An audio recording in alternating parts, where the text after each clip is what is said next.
The Passionate Pitchman *******.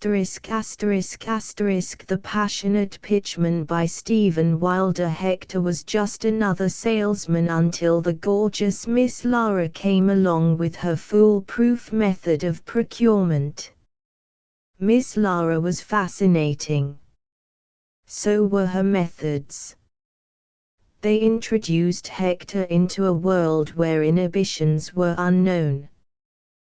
Then the syndicate moved in. They wanted to know about this procurement business. So will you?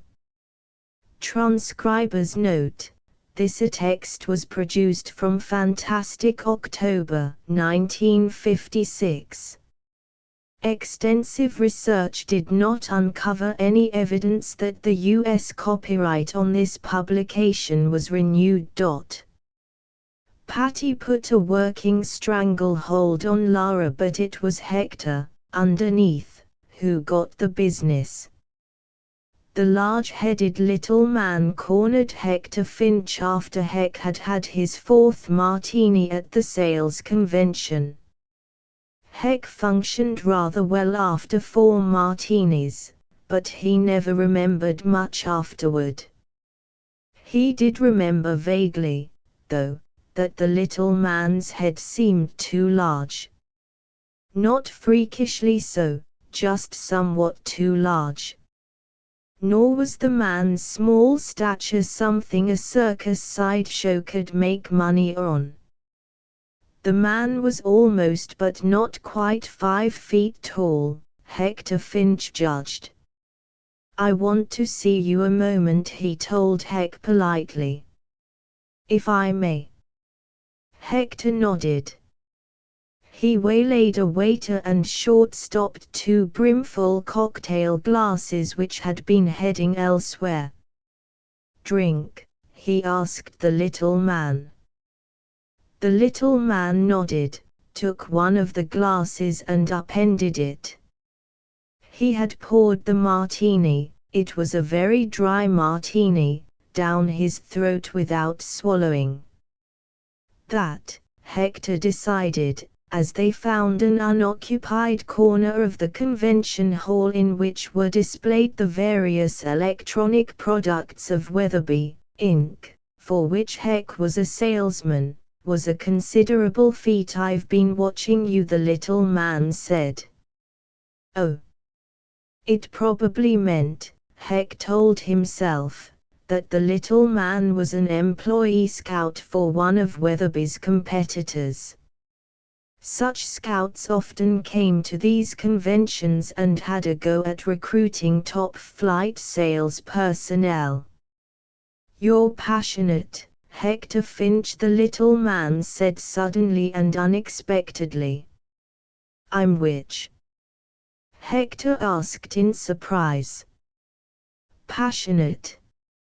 As a salesman, of course. I wouldn't know about your love life. You truly like to sell things, don't you?" "Why, yes," Heck said enthusiastically, surprised that he had admitted it. This was, in a way, Hector Finch's secret. Other men loved big sports cars or fishing or hunting or trips to exotic places. Hector Finch's first love was selling. There was something, he always told himself, soul-satisfying in selling someone a product which, while good in its own right, they didn't really need. Something thrilling and ego-boosting. "And you're healthy and young and ought to have a life expectancy of some 50-odd years after today." "Yes, Heck. You're the man we want." "I'm sorry," Heck said promptly. "But I like my work with Weatherby, Incorporated." "I couldn't possibly." "You have, I believe," said the little man with a smile, "a fiancée in the home office of Weatherby, Incorporated. By name, Patty O'Connor. Irish and, shall we say, tempestuous. What about Patty? Heck groaned. He thought he knew what was coming. Last night, after the first evening of the convention, you and a blonde named, never mind her name, wailed Heck, remembering the evening with delight. How did you know? I said I've been watching you. Now, unless you want the story of you and the blonde woman, very aesthetically pleasing, by the way, to go directly to Miss O'Connor, you must agree to anything, Heck said in despair. He loved Patty O'Connor. He wanted to marry Patty, and would. But they weren't married yet. And Heck was a firm believer in wild oats, the more to make marriage lasting and unsullied. He also knew Patty's violent Irish temper. Splendid. Incidentally, that bit with the blonde was superb, Heck. I mean, the way you sold yourself. At the beginning she didn't even like you, you know. Heck beamed. Seduction, like selling, he began, then scowled. Let's just hear your proposition, he said. First, a question.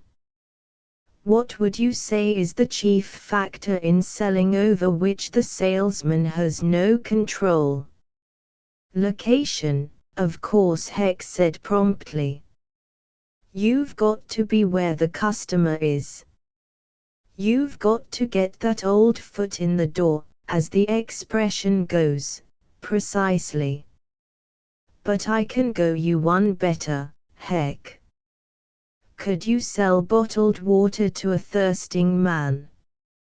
A grease spoon hamburger to a starving man? Life insurance to a man who's just learned he has an incurable disease? You wouldn't need much of a salesman. Anyone could make sales like that. Heck, what's a salesman's dream? Walking through walls, I guess. Getting at the customer no matter what. But we're grown men. We know that walking through walls is impossible. It was only a matter of speaking, said Heck, downing his fifth martini and thinking of Patty. If Patty ever learned about that blonde. Yes, to be sure. A matter of speaking. But did you ever hear of teleportation? No, said Hector Finch promptly. How his head was whirling. Teleportation is instantaneous transport from one position in space, from one location, to another. It needs no time, it negates the dimension of time. Neither time nor space, nor walls, Heck, are a barrier to teleportation. This is what I offer you. With it you can be with the right product at the right place at the right time, and a customer's no and locked door won't mean a thing to you. But why? Because of your passion. We want to see what the combination of passionate salesmanship and teleportation can mean on Earth. On Earth? No. Certainly not. I'm not from Earth. Then, does it matter? Does it really matter to you? I am from elsewhere. Isn't that enough? Anyway. But what do you want me to sell? Anything. Everything. I don't, lamely, understand. Whatever is needed. Wherever it is needed. We've already rented a warehouse in your home city. It's stocked to meet almost any contingency. You sell anything, Heck. You sell it, though, when and where it is absolutely needed. It's a salesman's paradise, no one can refuse you. No one. But, Patty, I'll have to quit Weatherby. And Patty, you're a salesman, aren't you? A passionate salesman. Don't you love Patty? Sell her the idea of coming along as your secretary. You can do it, if anyone can. But, be firm, heck. Believe in yourself. Here. The little man held out something. It was a business card. Your business card, the little man said. The card said, Hector Finch, Incorporated. We sell anything, anywhere, anytime. There was an address and a telephone number on the card. Like it or not, unless the little fellow were insane, Heck was in business. Hector Finch blinked. The little man was gone. Hector spent the next hour wandering around the convention floor, seeking him. He was nowhere. It was as if the floor had swallowed him up. Maybe I imagined the whole thing, Heck thought. He'd heard of people getting the DTs, even if they didn't drink excessively. Just then the blonde of last night came undulating across the convention floor. She was a sales analyst for Jason Spooner, Inc., Weatherby's chief competitor. She had a figure which Heck could only regard as fantastic. She looked like a calendar pin-up girl in 3 dimensions. Bite size, Heck thought. I mean, life size. Bite size and ready to eat. That was an ad. Hoo, I'm high. I'm high as the proverbial kite. Heck, called the blonde. Heck, darling, I've been looking just all over. Heck could think of only one thing, Patty. Last night had been a mistake. Patty. Everything went dark for a split second. Heck opened his eyes. He was standing in a bedroom. A bright moon was riding high, shining through the open window. It was Patty's bedroom. At least, Heck assumed it was. He had never been there. The girl sleeping on the bed was Patty. Not having ever been a movie star, Patty had never told a columnist in what state of dress or undress she slept. Nor had Heck ever asked her. Patty was not a prim girl, but neither was she incontinent, verbally or otherwise. Standing there on the threshold of Patty's bedroom in the moonlight, Heck learned how Patty slept. She slept with a slight, contented smile on her lovely face. She slept with her long Titian hair in careless disarray, framing her heart-shaped head on the pillow. She slept with the light cover thrown back and covering only her left calf. And she slept, as they say, in her birthday suit. There were delightful curves. There were delightful hummocks. There were delightful valleys. And highlights and shadows. Heck stood uncertainly on the threshold, gaping. Should he enter the room? Should he beat a hasty and strategic retreat? Should he? He took a hesitant step into the room. His foot struck something. It wasn't much of a sound, but it was enough. Patty was a light sleeper. Her eyes blinked open. She looked at Heck without seeing him. Maybe the moonlight blinded her. "Get out," she yelled. "A man," Heck thought. She sees a man. She doesn't know it's me yet. She was sitting up now, clutching the cover to her chin. She pointed imperiously at the door. "How dare you come in here? How dare?" She stopped. Rage replaced surprise and fear on her face. Patty was definitely no clinging vine type of girl. She leaped from the bed, draping the light cover over her body. She made straight for Heck, fire in her eyes. "No second-story man's going to get away with coming in here," she cried, her Irish wrath rising. Apparently she still hadn't seen Heck's face.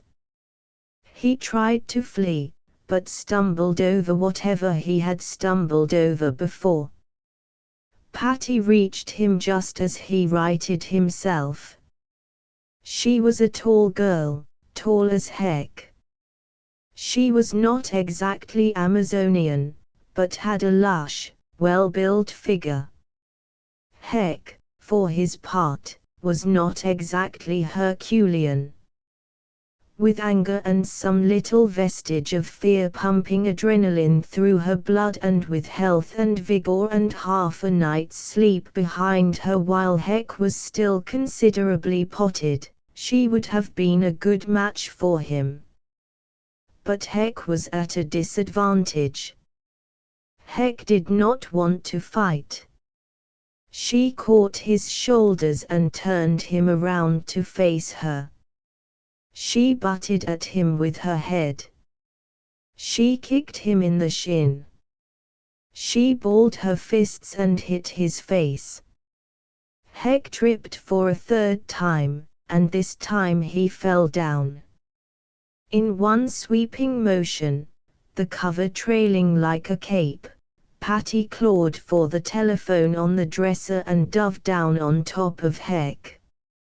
She sat on his middle and lifted the phone from its cradle and said, her voice surprisingly cool, "Get me the police." Frantically, Heck clutched at the telephone, depressing the cradle. Patty raised the heavy instrument threateningly. "Wait!" Heck cried. "It's me, Heck." Patty's mouth opened. She didn't say anything, though. Then she looked at Heck and threw her arms around him. "Oh, Hector, Hector, did I hurt you?" she wanted to know. "You definitely did not hurt me. I tripped, is all. I'm sorry, if I had known, just a minute." "Hector Finch, what are you doing in my bedroom?" "I can explain everything," said Heck in a voice which said he could not explain anything at all. "Well, you had better start explaining." Patty got up, leaving the telephone on the floor near Heck, who was busy rubbing his throbbing jaw. Just then the telephone rang. Heck picked up the receiver. "Yes," he said. "Are you the party who asked for the police?" the operator demanded. "No, I'm not," Heck said truthfully. "Well, someone at that number did." "Do you still want the police?" "No." "Then why did you?" "It was the children," Heck blurted. "I'm terribly sorry, operator. You know how children will play with the phone." "At 3 o'clock in the morning?" the operator asked. "They have insomnia," Heck said with inspiration, and hung up. Patty had adjusted the cover into graceful, toga-like folds. She stood with her hands on her hips. Heck got up and backed slowly toward the door. "Well?" Patty demanded wrathfully. "You're dreaming," Heck said. "Don't you realize you're dreaming?" "Dreaming? But you, dreaming?" "Yes, dreaming. You ought to know me by now, Patty love. Would I barge into your bedroom at 3 in the morning? Would I?" "Well, I hadn't thought you would," Patty admitted. "But I certainly don't feel like I'm dreaming.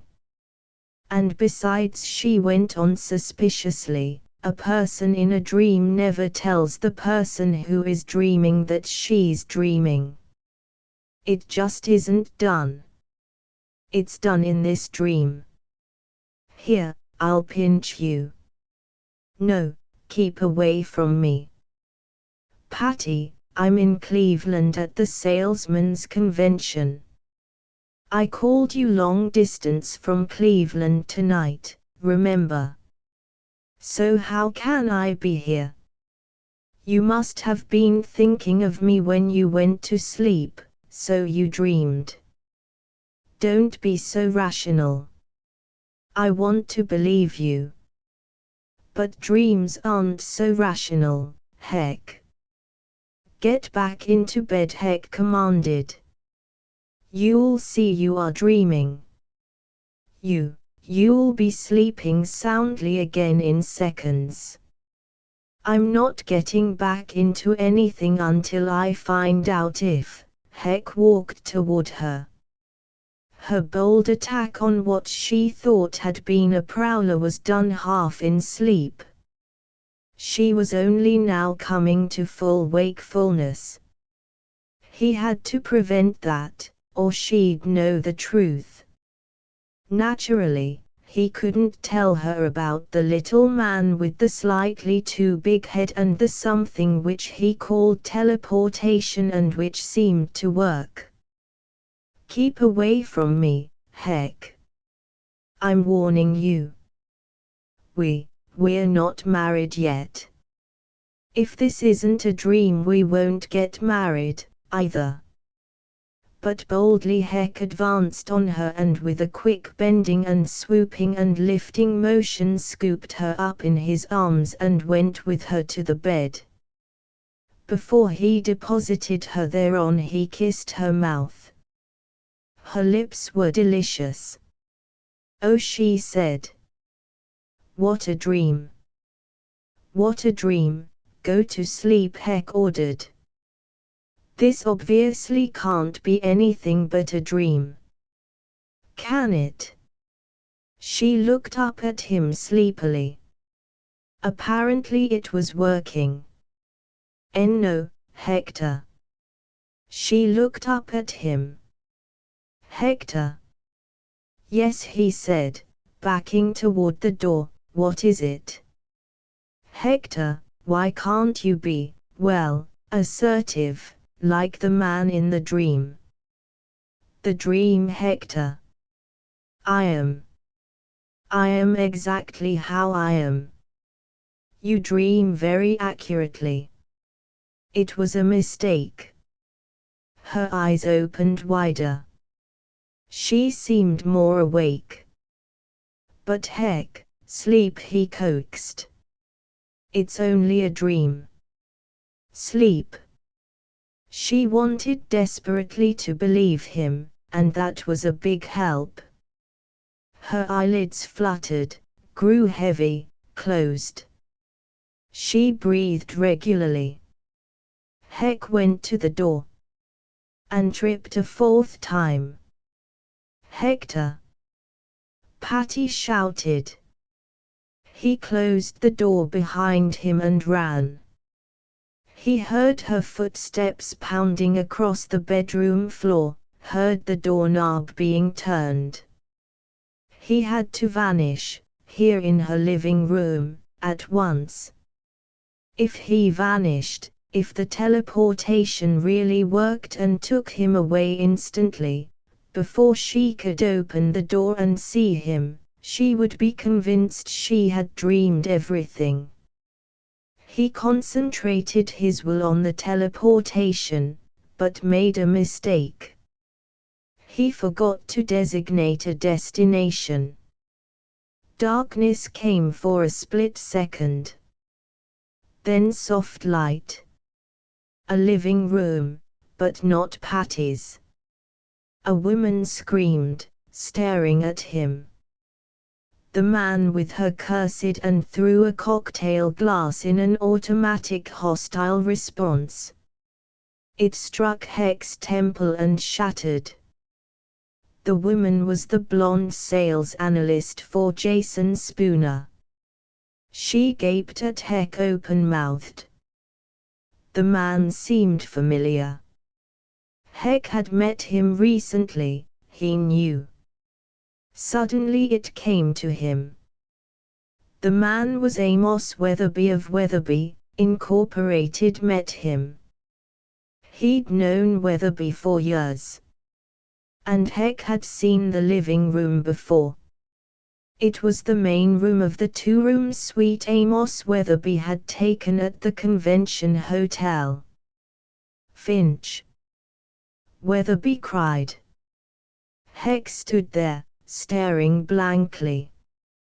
He was near no door. He could not summon his will to vanish via teleportation. He would have to learn how to master that. Finch, what are you doing here? What Heck was doing there was not at all obvious. But what Amos Weatherby and the blonde had been doing was obvious. Weatherby seemed to be in a rumpled state, hair, clothing, general appearance. The blonde's off-the-shoulder gown was considerably further off the shoulder than it should have been. Cocktail glasses were scattered about. There was a bottle of champagne in an urn. Last night she made a play for me, Heck thought. Tonight, the boss. Well, the ex-boss. It came to Heck that it might all be Jason Spooner's idea, and that seemed as good a way out as any. It's like selling, he thought. I sold Patty the idea that she was dreaming, didn't I? Selling was one part luck, one part determination and one part figuring out what the potential customer thought he wanted and tying that in with what you had to sell. Listen, Boss Heck said. This dame made a play for me last night. Now it's you. I wonder how much Jason Spooner is paying her. That's a lie, the blonde cried. He made a drunken pass at me last night and I told him to try again on somebody else. This is his revenge. Boss said Heck, don't you see? Either Spooner wants to get some trade secrets on next year's models or else he wants to put you in a compromising spot. Why any minute Heck improvised. A photographer might rush in here and start shooting pictures. What a way to discredit Weatherby, Inc. After all, you're a family man, and you can't take, even as Heck spoke, a photographer suddenly came into the room. Through the walls. Wondered Heck in dismay. No, he had merely materialized, as Heck had done. With camera and strobe unit he walked purposefully across the room.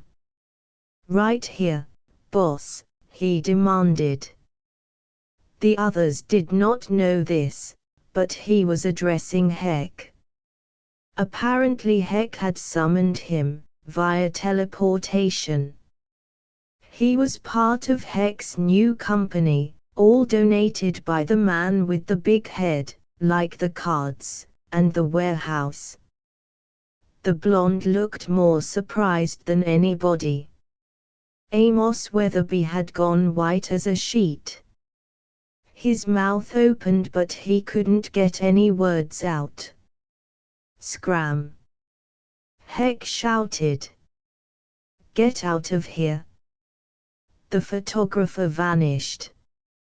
Finch, Amos Weatherby said, mopping his brow, you had better be able to explain this. All of it. The blonde, after her first surprise at the photographer, seemed amused. But does he really? She demanded. Do you, Heck? The boss image was very strong in Heck's mind. He'd been an employee of Weatherby, Inc., ever since his 2 years of business college. Amos Weatherby was the boss. You had to obey the boss. But still, in a way, the blonde was right. Wasn't Heck going into business for himself? Hadn't the arrangements already been made by the little man with the slightly outsized head? But what about the blonde? Thought Heck suddenly. How did the blonde know this? Well, Finch, Weatherby asked. And Heck heard himself saying, this seems as good a time as any to tell you, boss. I'm quitting. Weatherby looked at him for a moment, then bellowed, did some golden sales representatives from the Spooner Company offer you some kind of deal? I'll match it, Heck. Plus an additional bonus. Amos Weatherby needs salesmen like you. Thank you, sir, but I'm going into business for myself. Yourself? With what for capital? The blonde smiled. To Heck it looked like a knowing smile. The blonde knew, all right. She understood everything. I'm afraid I can't tell you that, Heck said. The blonde took his arm. Shall we teleport? She said. The last thing Heck saw was Amos Weatherby's sweating face. Then, with the blonde, he plunged into the now familiar blackness. But it's still dark, Heck said a few moments later as they continued to travel. Sure, came the unseen blonde's voice. We just haven't gone all the way through. Something soft nibbled at Heck's face. Nibbled? That wasn't nibbling. He told himself. It was a pair of lips, and the lips were kissing him in the utter darkness. Said the blonde between kisses, if we're going to work together, we might as well have some fun, too. But what about Patty? Heck demanded.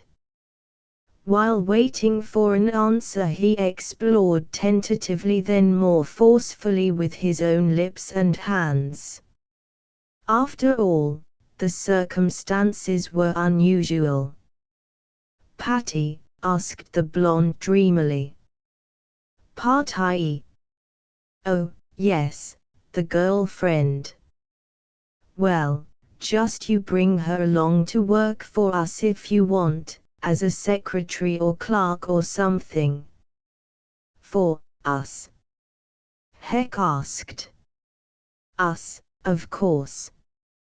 I'm part of Hector Finch. We sell anything. What part? Heck asked suspiciously. Don't say it like that, lover. It was Balded's idea. Who the hell's Balded? Little man. Big head. Go ahead, said Heck resignedly. I'm to be your procurement agent, is all. Procurer, said Heck. Of what? Procurement agent, I said. What do you think a procurement agent does? He gets things. You sell them, I'll get them. O.K. If Mr. Baldid said so, I guess it's okay. Splendid, came the voice of the blonde in utter darkness. She was very close. Heck could smell the scent of her perfume. He felt the faint brushing of her blonde hair against his face as she moved her head in the darkness. Now, do you want to go back and get a hotel room, or sleep here? She asked Heck matter-of-factly. Well, to tell you the truth, why bother to be conventional, Heck? Besides, those are just the conventions of your world which are holding you back. Now, on my world, you stay here, Heck said. Wherever here is. I'm going back home. I'll see you at the new office tomorrow. You know the address. I ought to. I picked the place out for Baldid. Well, goodbye, Heck said, and teleported to his bachelor apartment in Metropolitan City, about half a mile from where Patty lived. Conventions, he thought. It was always something. He didn't mean the conventions which had stopped him from doing what the eager blonde wanted to do because he was engaged to Patty. He meant sales conventions. If all this had happened at anything but a sales convention, Heck would have been too incredulous to go ahead with his plans to start the new business. But at a sales convention, anything and everything could happen at a sales convention. Heck drifted off to sleep and dreamed that Patty and Baldid, secret lovers, were conspiring against him. He was at the new office building at 9 o'clock promptly. He should have felt sleepy, but did not. He was raring to go. The building was 7 stories high.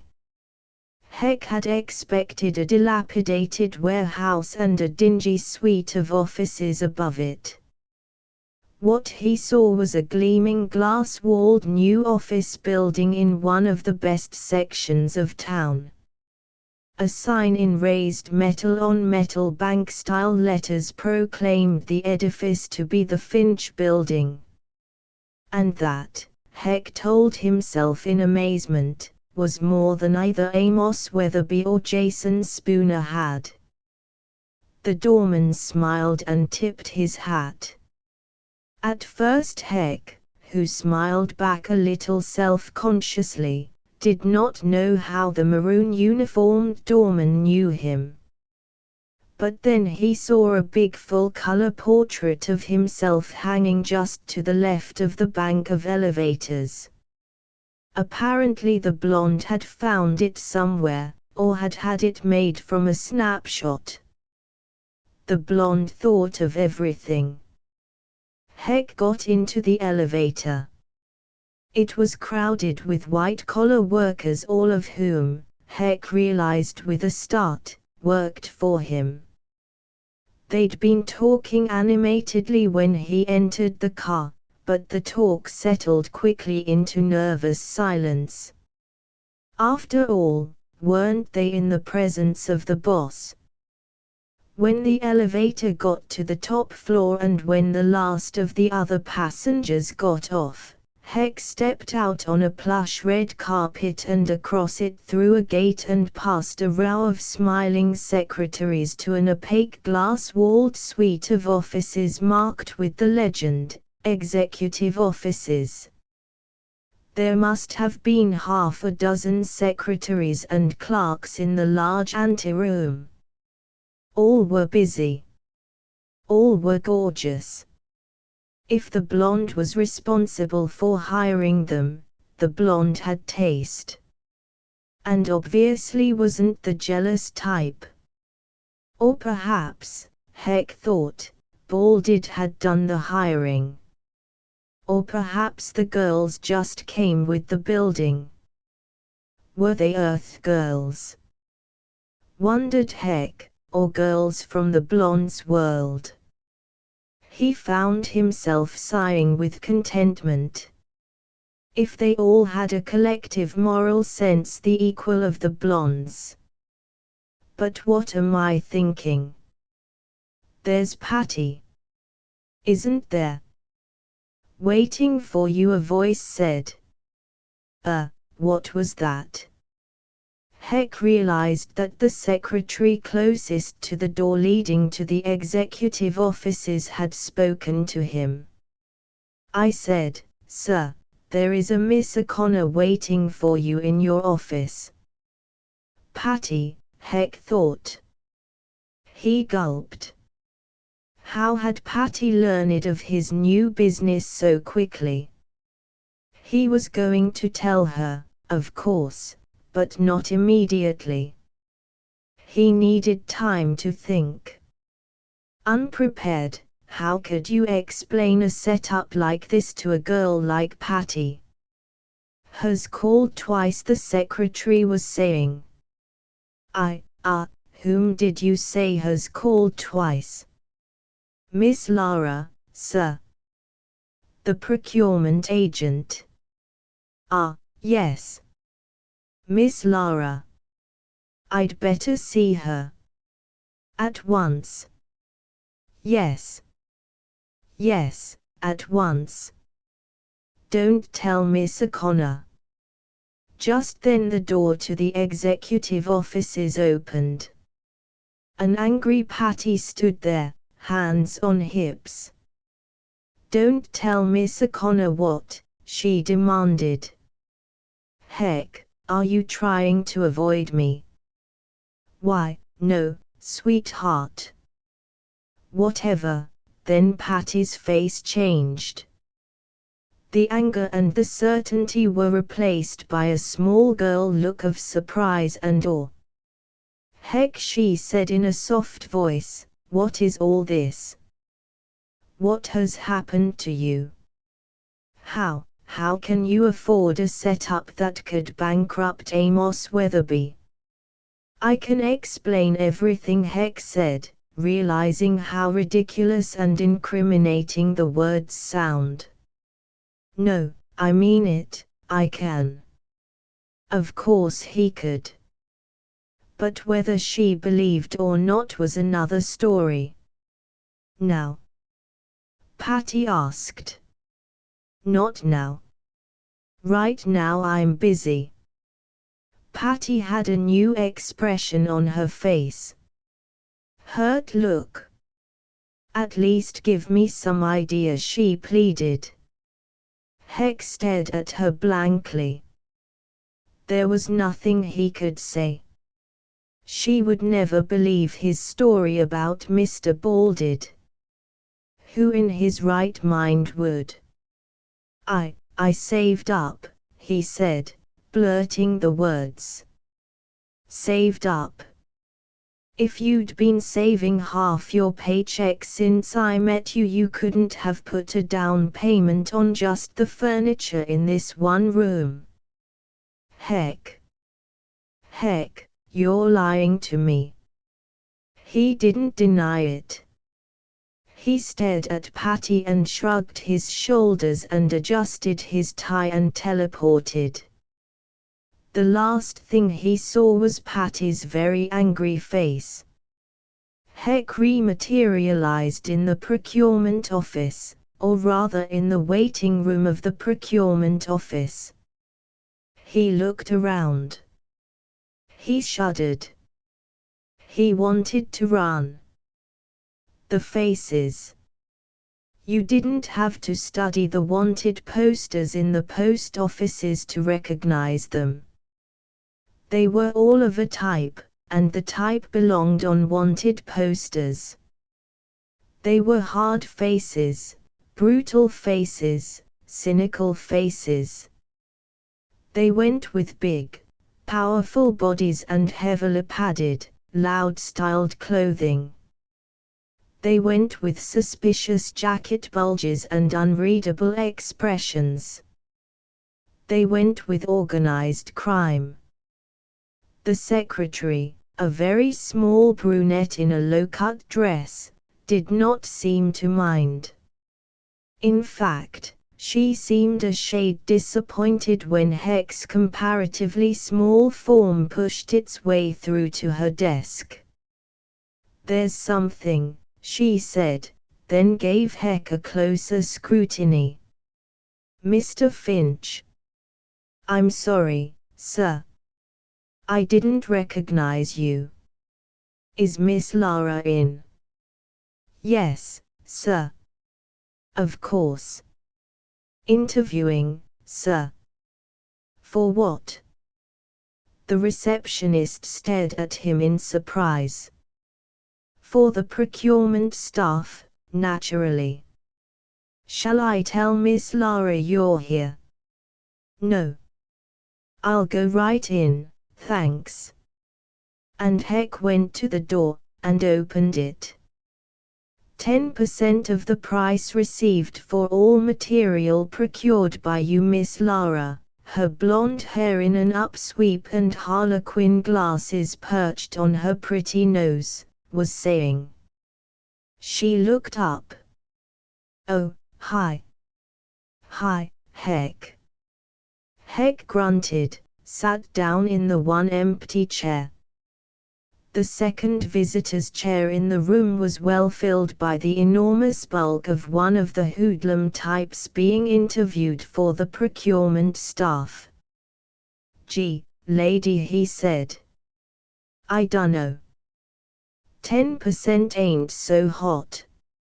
If we was to sell to a fence we could figure on maybe 30% of the value of the merchandise." "Sure. But working with a fence is catch as catch can. I guarantee you a steady market.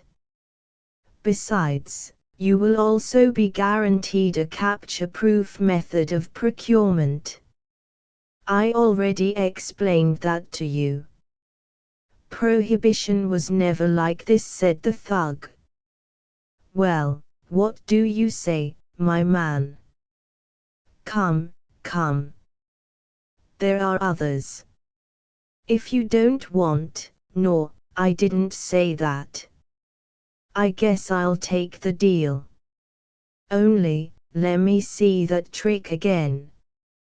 Walk through that wall." "I already told you it wasn't really walking through walls. It is teleporting."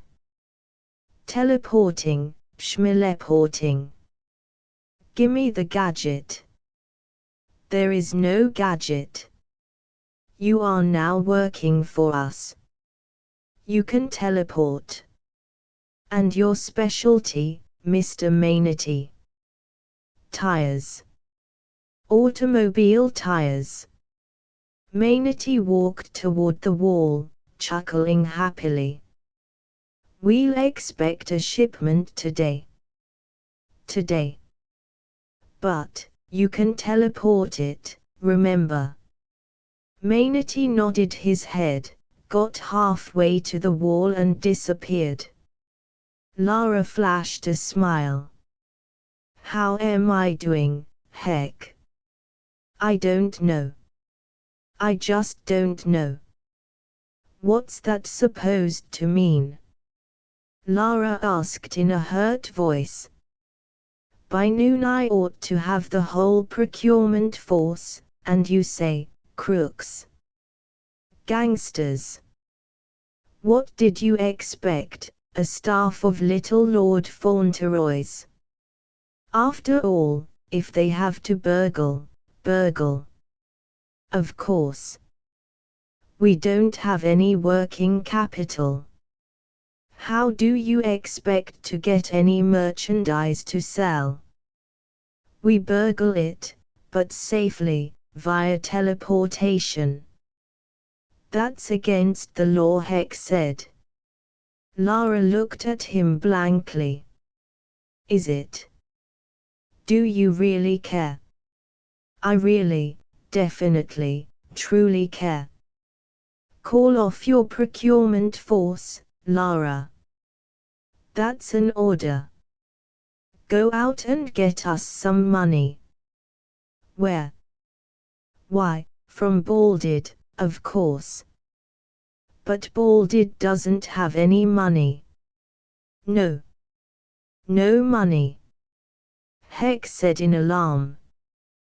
But I can get some. I can rob a bank via teleportation. Shall I go now? No. Heck cried. Don't do that. I didn't mean like that. Dismiss the staff. Forget the whole thing. I'll get a job. Maybe Jason Spooner will hire me. But I won't be a party to any wholesale burglaries. Very well, the blonde Lara said. If that's what you want. But first I'd like to point out we have a staff of over 500 in this building. They've all been here an hour or so. They'll all demand at least a day's pay, if you let them go. Some of them will demand 2 weeks' pay, and the courts might decide they're entitled to it. Do you imagine, can you imagine, where that would put you? In debt for life, Hector Finch, unless you go through with our business arrangements. Crooks and all. Heck said in despair. I'm handling this. Crooks and all, is that clear? The blonde stared at him defiantly. Defiantly? He wondered. But defiantly meant she was trying to defy him. It wasn't that way at all. If there was any defying that had to be done, it would be on Heck's part. The blonde was in the driver's seat. Heck wondered, who really runs Hector Finch? We sell anything. It certainly wasn't Heck. Gangsters, he thought. Criminals. And how many robberies a day? He shuddered, and teleported. He blinked. He stared. He gaped. He had begun to materialize in a locker room. He had of course been in locker rooms before. But never in ladies' locker rooms. And this was very definitely a ladies' locker room. Heck heard the hiss and roar of showers, heard the talk of many girls. He saw them, too, in the aisles between the lockers. Some were dressed in mufti. Some were dressed in a kind of uniform with the letters HF stitched across the left breast. Some were dressed in fractions of each, or either. Some were in undies. Some were in towels. Some were not dressed at all. And every girl in the locker room was a beauty, sleek and well-formed and lovely to look at, except that with all of them there, Heck thought, it was something like a man dying of thirst in the middle of the Sahara being thrust suddenly head-first into a vat of beer. He'd want to drink a lot, but he couldn't drink that fast, and if he didn't watch out he might even go, in seconds, from dying of thirst to drowning. Heck flushed, and decided to teleport. Before he could, however, a woman wearing a towel and a lot of wet skin grabbed his arm. "Stick around, honey," she said. "You're the boss, aren't you?" "That's right, miss." You like the new uniform?"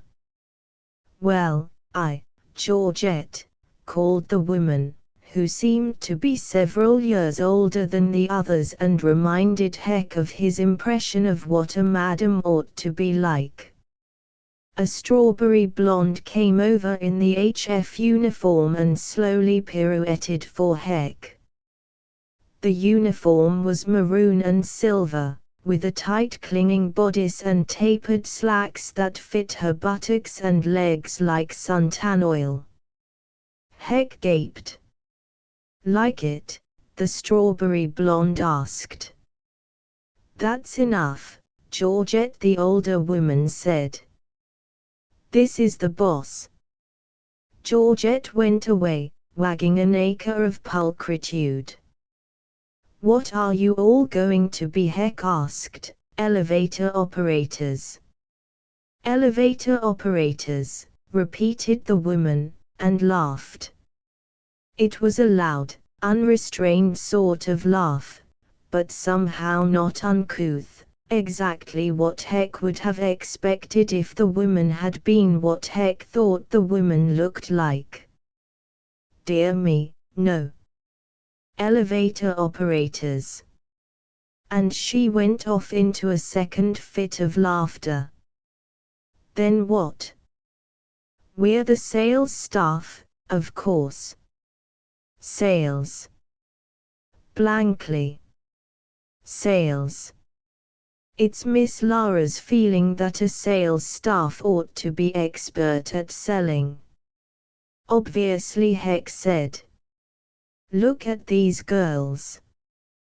Can they sell, do you think? In those uniforms they could sell Union Station to the police chief and make it stick. But their experience, they're all experienced.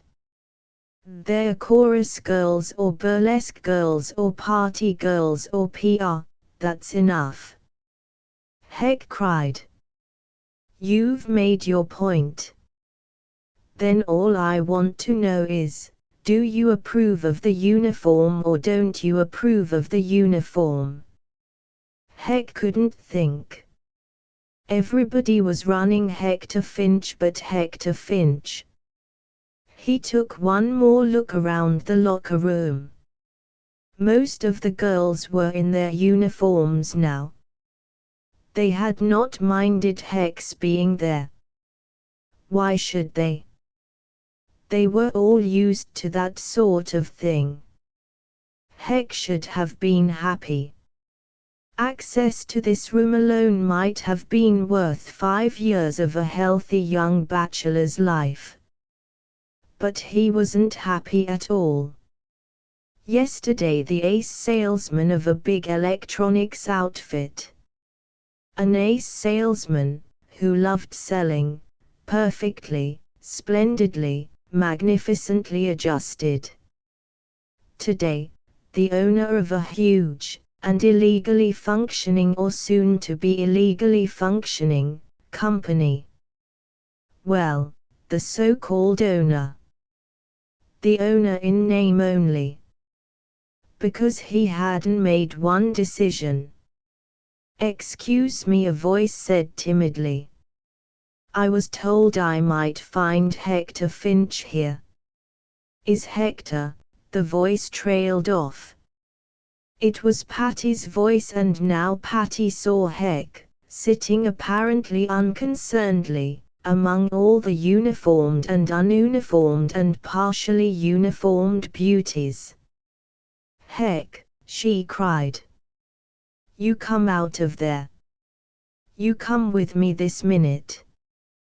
But then she looked at his face, saw the worry, the indecision, the confusion. "Heck," she said, her voice softening. "Heck, you poor guy. You look so befuddled. You come on with me, Heck." Mechanically, he went. Lara ran procurement. The madam-like woman ran selling. Patty ran Heck. He was one hell of an executive.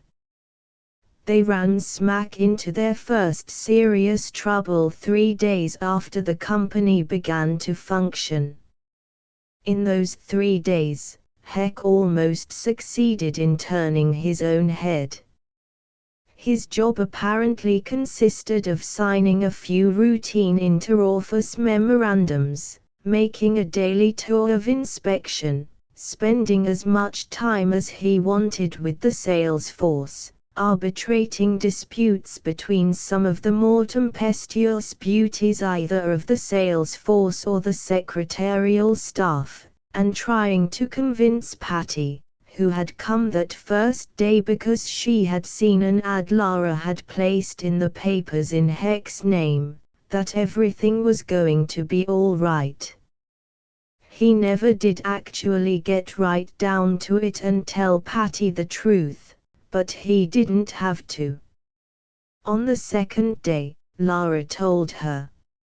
And, coming from Lara, not Heck, Patty believed every word. And they were making money, as the expression goes, hand over fist. The first day, 400,000 in net profits. The second day, 650,000. The third day, just short of $1 million. In 3 years at this rate, Heck thought, he'd be a billionaire. So why worry about little details like how the procurement force got merchandise to sell or how the sales force did the selling? Then on the third day, while Heck was settling a petty dispute between Georgette and another saleswoman named Marcia, he got an intercom call from Lara. "Heck, you'd better come down to my office. There seems to be some trouble."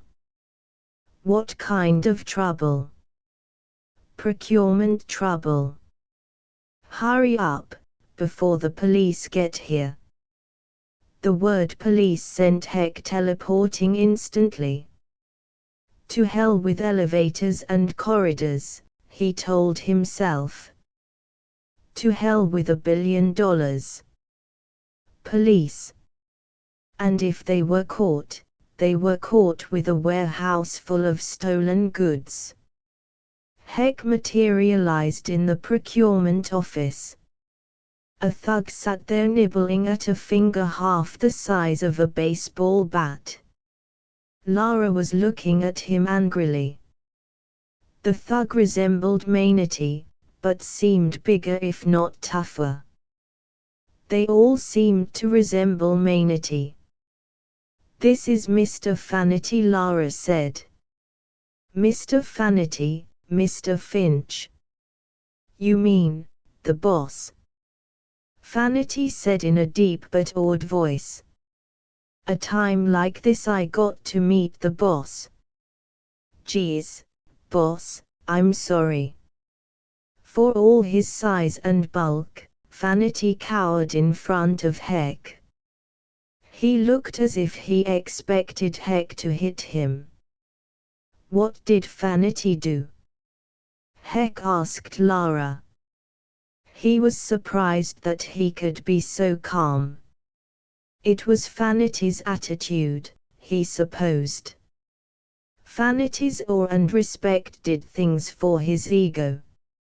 "Let Fanity tell it," Lara said, and Fanity began. "I work out of wholesale liquor, boss. Man, for 3 days it's just like prohibition all over again. Hell, I was a punk kid then, but I remember. You know. Honest, boss, I didn't get to the point," Fanity Heck said curtly. "We had this deal. The national liquor warehouses in this city, you know. That was Fanity's first mistake, Lara cut in. I told them. I tried to drum it into their stupid heads. It would be better to work other cities. With teleportation at their fingertips, what's the difference how far they went? They could have crossed oceans in split seconds. But Fanity couldn't get that through his thick skull. Heck stood up impatiently, lighting a cigarette. Fanity misunderstood the gesture, and raised a hand in front of his face to ward off an expected blow. Go ahead, for crying out loud, Heck said. Well, anyhow, Fanity continued, I been heisting scotch and bourbon at the National Warehouse and doing great on my 10%, boss. When, all of a sudden, along comes Scarface Willie. Scarface Willie, repeated Heck.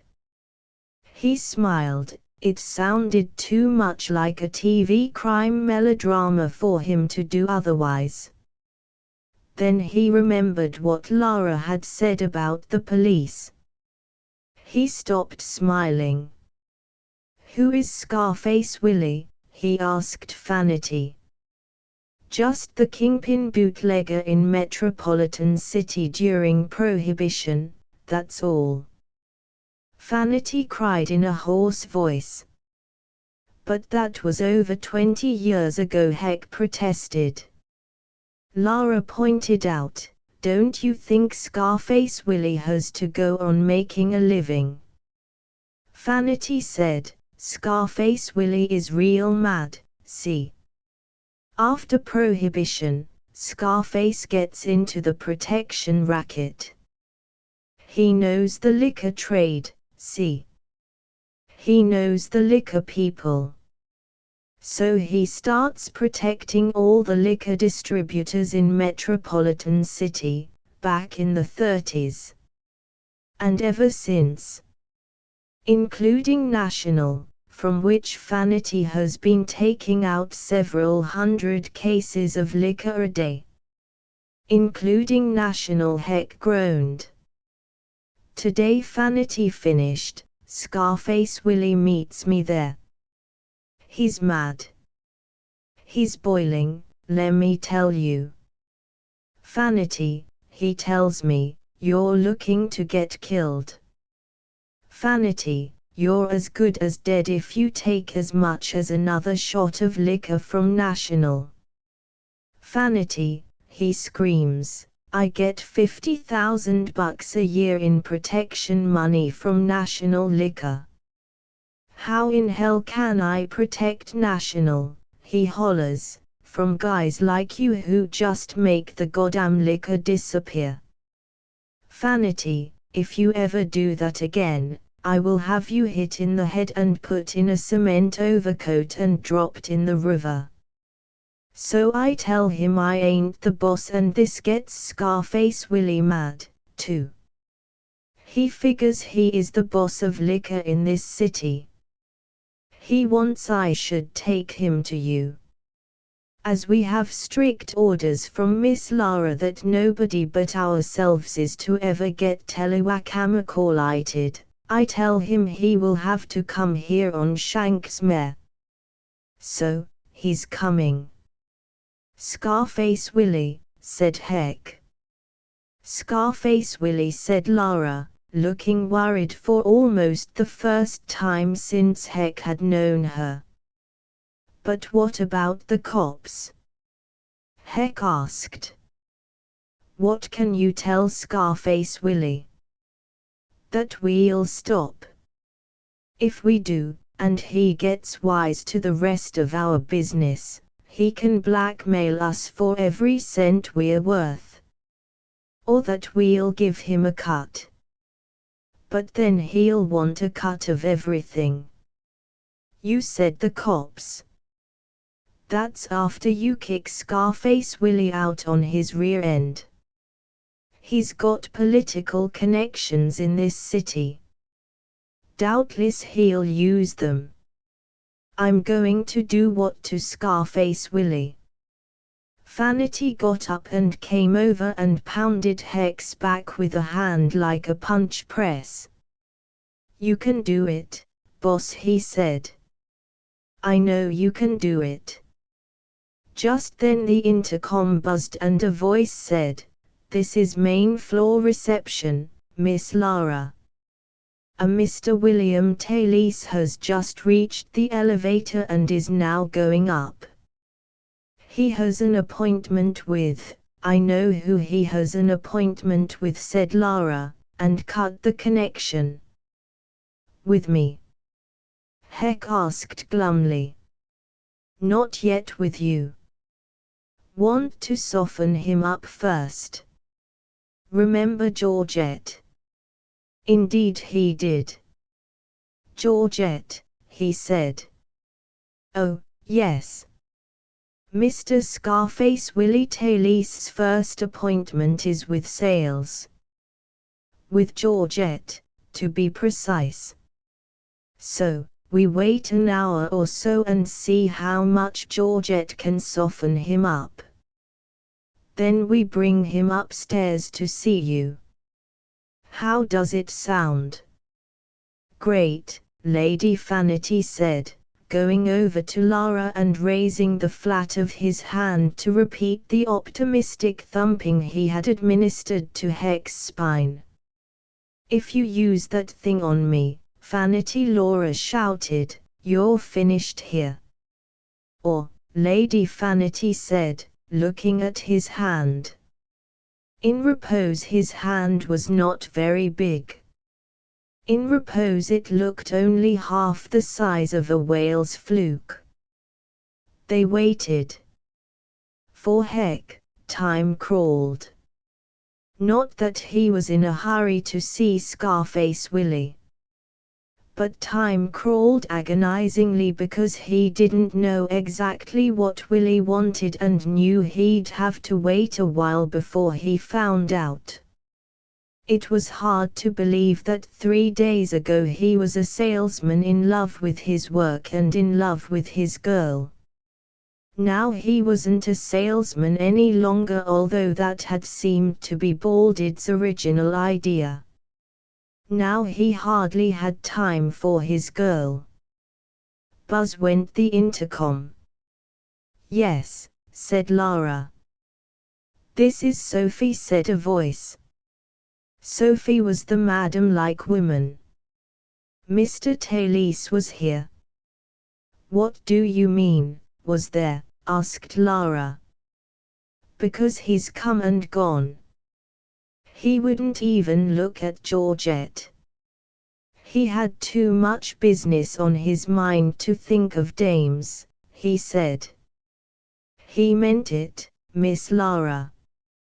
He said the only kind of dames he really liked, anyhow, was tall redheads with plenty of Irish in them. So, here Sophie's voice suddenly took on a foxy quality, I sent him right up to Mr. Finch's office. Mr. Finch's office, repeated Lara. But he was supposed to see us right here in procurement. After all, it's a procurement problem. But a tall redhead with plenty of Irish in her, cried Sophie with professional enthusiasm. Don't you see? Patty, shouted Heck in dismay. You want Patty to try what, Georgette? He forgot all about teleportation. He began to run from the room. Stop him, Vanity! Lara cried. Stop him! The boss? Vanity asked in an awed voice. You're in procurement. You work for me. I'm the boss. Stop him. Stop him or you're fired. Vanity let out what sounded almost like a sob, but rushed across the room at Heck. They came together and went down in a heap, and in a moment Vanity sat on Heck, pinning him to the floor. "If you don't get the hell up, you oaf, you're fired," Heck said. "And you're fired if you don't stay where you are," Lara said. Clearly, Vanity did not know what to do. He sat there looking sadly at Heck, looking sadly at Lara. Then Heck remembered. Heck teleported. But Vanity clung to him. "I don't get you dames," a tall Scarface Willie Taylese said. The skinny little strawberry blonde was all for it. "I figure, that's the general idea. But I don't go for the skinny little strawberry blonde. You know. Some dames you go for and some dames you don't." "I wouldn't know," Patty said coldly. "Well, I go for you," baby Scarface Willie said. "I go for you in a big way. And what Willie Taylese goes for, he gets." Patty stood behind the desk, her balance forward on the balls of her feet, her hands tensed on the edge of the desk, ready to run either way. Scarface Willie, a surprisingly small and dapper-looking middle-aged gentleman with only a very small scar pulling down the outside corner of his left eye and a custom-tailored outfit which must have cost him a cool $300, stood in front of the desk. He went one way. Patty went the other way. Scarface Willie lunged over the desk. Patty hit him with a paperweight, but he bobbed like a clever boxer and it only grazed his forehead. "Irish," he said. "I like your Irish, girl. I like everything about you." I'll bop you again," Patty vowed. "Or else I'll scream." "Yes, I'll scream." Willie was confused. Downstairs they hadn't behaved this way at all. The other girl was nothing like this. The other girl was all eagerness. It was always that way, though. The good things came tough. Willie lunged a second time. Patty swung and missed him with the paperweight. Heck and Vanity materialized on the desktop. Vanity was still sitting on Heck. "Get off me," Heck said. Vanity got off, and vaulted off the desk. "Vanity, you!" screamed the surprised Scarface Willie. "Or, boss," Vanity bleated. It seemed he had a passion for calling people boss. Scarface Willie clawed at the lapel of his custom-tailored suit. He withdrew a snub-nosed whiteboard automatic and made a fanning motion with it around the room. "All right," he said. "All right. Taylese had enough. Taylese don't get treated like this. Taylese gives protection, see? When Taylese gives protection, he wants it to stick. See? You, Vanity."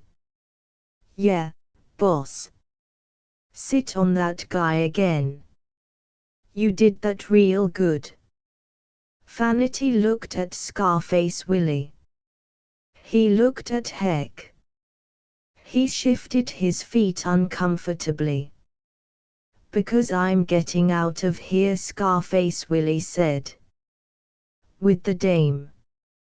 I don't like this joint. Dames who throw themselves at you. Dames who don't. People who pop up out of nowheres. A madam who calls herself a sales director. Maybe Red here can straighten me out. Can't you, Red?" I won't tell you a thing, Patty told him coldly. Scarface Willie shrugged. Not here, you won't. At my place. Are you going to sit on him, Vanity? No, Vanity said after a while. The word was defiant. The tone was not. Scarface Willie shrugged again. I'll remember that, Vanity. When the time comes. You. Waving the gun. Me, said Heck. Yeah, you. Come with me. We're going downstairs together. You and me and Red here. I'll have the gun in my pocket. You'll escort me to the street. Me and Red. You wouldn't dare kill us. Who said anything about killing you? Think I want to face a murder one rap? Vanity. Yeah. Vanity said. Come here. Vanity walked slowly in front of Scarface Willie. Then Vanity saw the look on Willie's face and began to back away. He had a look of fascinated horror on his face. Coldly, contemptuously, Willie reached into his jacket again. He took out a long, barrel-tubed contraption and slowly screwed it on the end of his automatic. Vanity backed away faster. He opened his mouth to say no.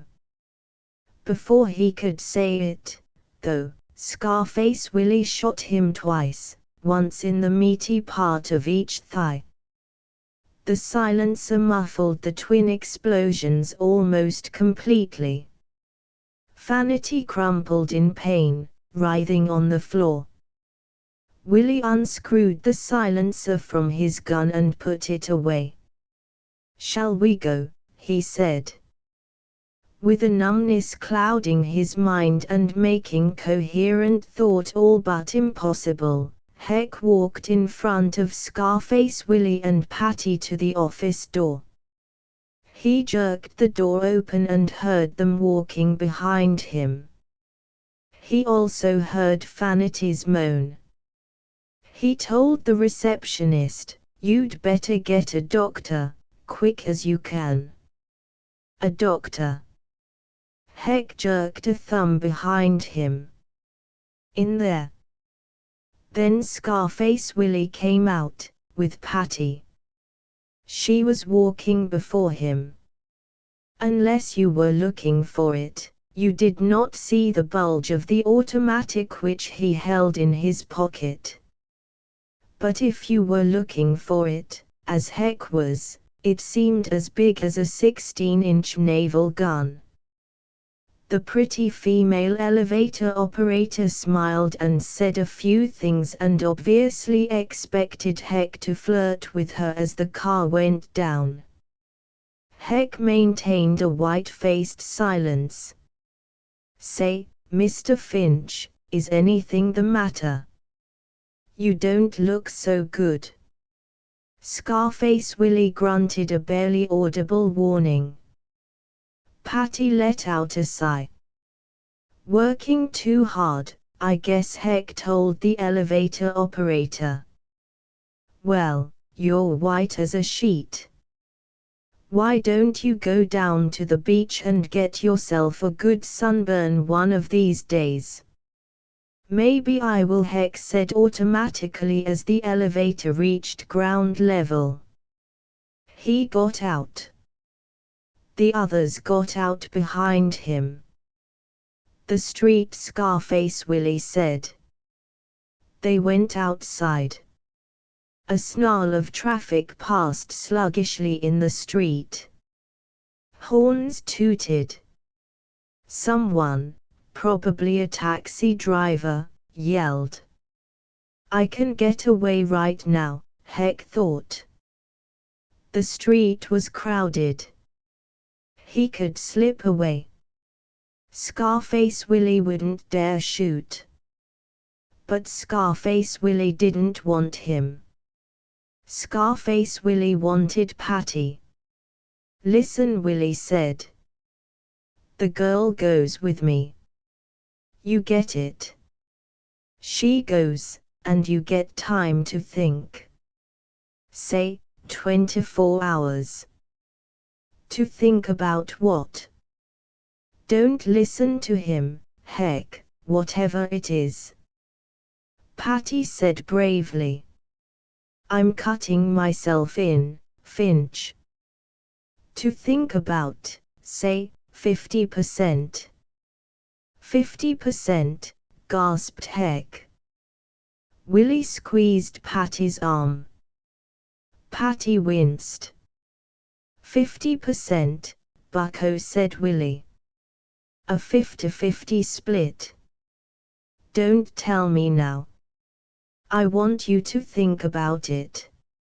A long black car untangled itself from the steady snarling stream of traffic and cruised over to the curb. The chauffeur leaned back, opening the rear door. Pushing Patty ahead of him, Scarface Willie climbed in. What about me? Heck wanted to know. You can't take her without, you stay where you are, bucko. I already told you. The door slammed. Heck clawed at the handle. Wait. Wait, he cried. The car sped from the curb, almost bowling Heck over. Help, he shouted. Help. Kidnapper. Already the car was out of sight in traffic. And Heck hadn't even looked at the license number. A curious crowd had gathered around him. Someone pushed his way through. A cop. Eyeing Heck speculatively. Well, he said, and what's this racket about a kidnapper? Nothing, Heck said. Nothing. If the cops came in on this, there was no telling what might happen to Patty. The mental numbness enveloping him again, Heck went back into the building. Maybe you'd better send for Balded, Heck told Lara. Because if anybody can help us, it's Balded. But you're wrong, Heck, the blonde said promptly. You couldn't be wronger. Balded is a successful businessman, is all. He wouldn't know how to deal with this situation at all. Me, Heck groaned, I'm not even a successful businessman. I'm nothing. I'm nobody. You're Hector Finch. Don't ever say you're nobody. That, said Heck resignedly, is saying the same thing. Are you just going to sit here brooding while that man has your fiancée? For the first time, as if danger were the impetus, Lara readily admitted that Patty was Heck's fiancée. I'm thinking. I'm trying to think. Listen, Lara, in order to teleport someplace, do you have to know precisely where? No. But you need a general idea. Just knowing that it's Scarface Willie's hideout or headquarters or whatever it is, would that be enough? Lara shook her head. Wait a minute. Heck cried. The dog's still here with Mr. Fanity, isn't he? I think so. They have to do something for Fanity's legs before he can be moved. Poor Fanity, Heck said, and took Lara's hand, and teleported from her office to his. Fanity was sitting up. His trousers had been removed and a sheet was draped over his legs. His face had an unhealthy pallor, as if he'd lost too much blood and needed a transfusion, which probably was the case. "How are you, Vanity?" Heck said. Vanity shrugged. "I been hit before," he told them, a little proudly. The doctor said, "I've sent for an ambulance. This man needs 3 or 4 days in the hospital. He'll be all right after that." "Vanity, listen," Heck pleaded. "I need help. I need to know where Scarface Willie hangs out. I need to know badly." He took the big red-headed cutie. "Yes," said Lara. "Geez," said Vanity in awe. "Kidnapping? That Scarface Willie'll do anything. You've got to tell me where I can find him." "I'd like to, boss. I'm on your side. You ought to know that." "Well, but I don't know." "You don't know?" Heck repeated the words in a shocked voice. Getting Vanity to cooperate, he had thought, would be the toughest nut to crack. Nobody does, but maybe an inside few who got to. Willie's taking no chances. Hell, he's up on history. He knows what happened to guys like Dutch Schultz right in their own hangouts. So, he don't take no chances. "I'm sorry, boss. But there must be somebody can tell me." Vanity scowled. "I tell you what," he said. "The racetrack." "The racetrack?"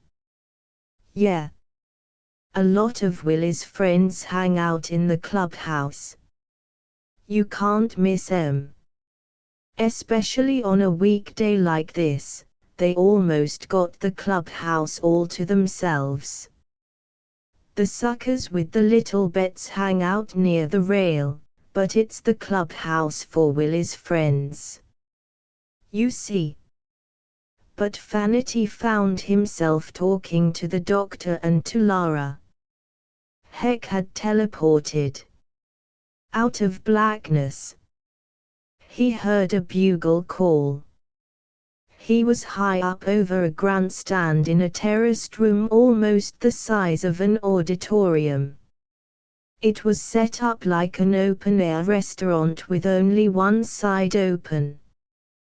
That side faced the racetrack. "They're coming from the paddock for the 5th race," a loudspeaker voice announced. "This is the 44th running of the Belvedere Handicap for 4-year-olds.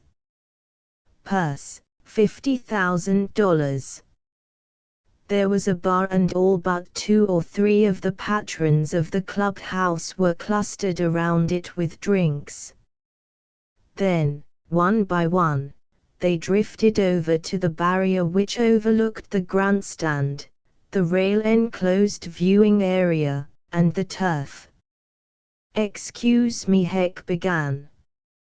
"I'm looking," but they went right by him. They were interested in the horses now coming to the post for the 44th running of the Belvedere Handicap. They hardly saw Heck at all. "Sultan's lady," said one. "I got 100 on a nose." "Sultan's, stupid. Can't you talk English?" Miramar insisted, another with smug confidence. A bell clanged. A shout went up from below. The horses began to run. "Excuse me," Heck said. But all eyes might as well have been glued to the turf. In spite of himself, Heck watched the brief pounding flurry of the horses' hooves. When it was over and the crowd below settled back into anxious whispering, a loudspeaker voice said, "There is a photo finish in the fifth race, ladies and gentlemen, with Sultan's Lady and Miramar neck and neck." "Sultan's Lady," said one of the clubhouse patrons. "Miramar," hotly contested the other. "Gentlemen," said Heck. They all ignored him. Heck took a deep breath and shouted at the top of his voice, "Mr. William Talese." 2 or 3 of the men turned to him for the first time. "Hey, kiddo. You mean Scarface Willie?" "So what about him?" one of them demanded. "I'm looking for him." "He's looking for him," one of the thugs repeated in an amused tone. "We, had a business deal," Heck improvised. "Yeah. What kind of a business deal?" "I am not at liberty to divulge that. But it will mean millions of dollars to Mr. Talese and some of his chosen friends. Mr. Talese said to meet him right here, but I haven't got all day. In fact, it's late already. So, where can I find him?" "How do we know you're on the level?" one of them asked. "Vanity!" Heck cried on impulse. "Do you know what happened to Vanity?" "No. Me and Willie shot him," said Heck, "in both legs. That ought to prove I'm like this." He crossed his index and middle fingers, "with Willie. Here, if you don't believe me, call this number." One of them called the number. And spoke. And listened. And returned with an odd look on his face. The little guy told the truth. At that moment the loudspeaker blared, in the fifth race, the results, Miramar and Sultan's Lady in a dead heat. The 2 thugs at the barrier began to argue about the respective merits of Miramar and Sultan's Lady. Numbers flashed on the tote board. Sultan's Lady had won on the shorter odds, and that meant something to one of the thugs. It seemed to mean the opposite to the other. "Willie Talese," Heck said. "I've got to find where he hangs out. It's a matter of life and death. I've got to see him." "I thought you said business." Suspiciously. "Well, yes. Of course. Pal, I wish I could help you. Hey, do any of you guys know Willie's hangout address?" "Confidential, of course. For Willie's good friend here." They all shook their heads blankly. The speaker told Heck, "And I'm Willie's number 3 lieutenant. It shows you how careful you got to be these days. You just can't trust nobody. But somebody must surely know." "Well, listen," Willie's number 3 lieutenant said, "you might try Johnny the Cat Siamese." Johnny the Cat Siamese.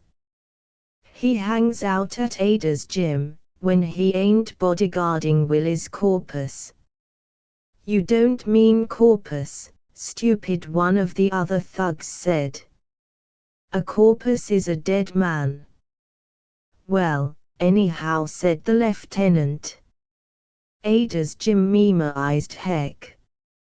"Johnny the Cat Siamese. He teleported. He vanished." "Hey, what the hell," one of the thugs said. And another one, "Where'd the little guy go?" They looked around. Naturally, there was no Heck. Heck bounced on canvas. He looked up. A menacing-looking fat man came toward him wearing bathing trunks and stale sweat. Another menacing-looking fat man was on the other side of Heck. This was in a wrestling ring. Outside the ring, an enormous woman some 6 feet tall and 5 feet wide and quite shapeless and chewing on a wad of tobacco big as a baseball yelled in a gravelly voice, "Cut it, cut it. Where'd you come from, sonny boy?" "I'm looking for Johnny the Cat," Siamese Heck said. "I'm the cat," a third wrestler, wearing a bathrobe, said, and came over to the ring. "What's he want, Ada?" "How should I know?" the fat woman said, spitting a brown stream of tobacco juice. "It's confidential," Heck said, "and it's urgent." He climbed awkwardly through the ropes and walked along the ring apron, then climbed down.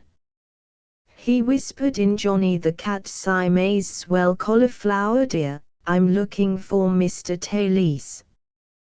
"What makes you think I know anybody named Talese?" "Wait a minute. Talese? You mean Scarface Willie?" "Yes," said Heck. The next thing that happened so fast that Heck hardly knew he was the target of a well-coordinated wrestling attack. 2 big hands caught him. A big leg got behind him. He fell down. A big body fell on top of him, squeezing the wind out of his lungs. He looked bleary-eyed into Johnny the Cat's face. "So?" Johnny the Cat cried exultantly. "So? What's the matter?" Heck managed. "As if you didn't know, pal. Get up." "That's impossible. You're on top of me." Johnny the Cat got up. He propelled Heck to his feet and got his right arm in a hammerlock, forcing it up between his shoulder blades. "So," he said, "old Willie was right." "Ah, right about what?" "No rough stuff here, please," Ada said. "Only in the ring." "This is the Chicago guy," Johnny the Cat declared. Ada came over and slapped Heck's face. "I can teleport," Heck thought in despair, "but it wouldn't do any good." The cat was holding him. "I've never been to Chicago in my life," Heck protested. "Not much you ain't," said Johnny the Cat. "Well, I haven't. You might as well admit it. You're little Jaime." "Well, ain't you?" "No," said Heck. "I'm Hector Finch of Hector Finch, we sell anything." "You're little Jaime and you come here to rub out Scarface Willie." "That Willie now, he's smart. He figures the knockout boy has got to find him first, see? So he sends his troopers. Like me, stupid. He sends us out on our usual business, figuring you, little Jaime, would come looking for him by finding us." "You're right," Heck said suddenly. "Take me to Scarface Willie for my punishment." "Take you to him, pal? That's the last thing we'll do. We'll take you, all right. We'll take you outside for a little slammin', then back you go to Chicago as a warning to the other boys that Scarface Willie is strong enough to buck the whole damn syndicate if he wants to. Then, In that case, I am not little Jaime. You just now said you was. Big Ada said, somewhat exasperated. Will you guys for crying out loud make up your minds? Johnny the cat said, hold on to him, Leech. One of the two wrestlers in the ring climbed down and took the hammerlock from Johnny the cat. Heck was still held so that he could not move. I'm getting dressed, Johnny the cat explained, and disappeared in the direction of a sign marked, locker room. Listen, Heck began. It ain't none of my business, Ada told him. A few minutes later, Johnny the cat came out. He took the hammerlock back from the leech. Need any help? The leech asked. My pleasure, said the cat. He pushed Heck ahead of him down a flight of stairs. It led outside to an alley. Now, pal, said Johnny the cat. He was still clutching Heck's arm, but Heck had no choice. He teleported, taking Johnny the cat sideways with him. Hey, who turned out the lights? Johnny the cat yelled. How come it's dark in the middle of the day? The darkness was absolute. Heck had teleported out without teleporting in anywhere. It isn't dark, said Heck, improvising. It's your eyes. I blinded you. You blinded me how? Mental suggestion. Like a witch doctor's curse. Say, are you kidding me or something? But there was alarm in Johnny the cat's voice. Would I kid about a thing like that? Do you want your sight back? I feel just like I'm floating. You're disoriented because you can't see. Diswitch. Do you ever want to see again? Yeah, pleaded Johnny the cat. Then take me to Scarface Willie. Right now. A pause. Then, so you can hit him in the head. No thanks. My life wouldn't be worth a plug nickel if I did. I am not little Jaime. I have absolutely nothing to do with little Jaime. I promise you that. That's what little Jaime would say if he wanted to see the boss. If he wanted to kill the boss. So, stay blind. Silence. Heck let the silence grow. He could feel Johnny the cat Siamese big hand moving uneasily between his shoulder blades. Ain't you gonna say nothing else? The cat asked. Ain't you gonna ask again, pal? No answer. Ain't you gonna say I can see again if I take you to Willie? Ain't you? Finally Heck said, you don't even have to take me. Just tell me where it is. I can't. Just think where it is. I won't, Heck smiled suddenly in the darkness.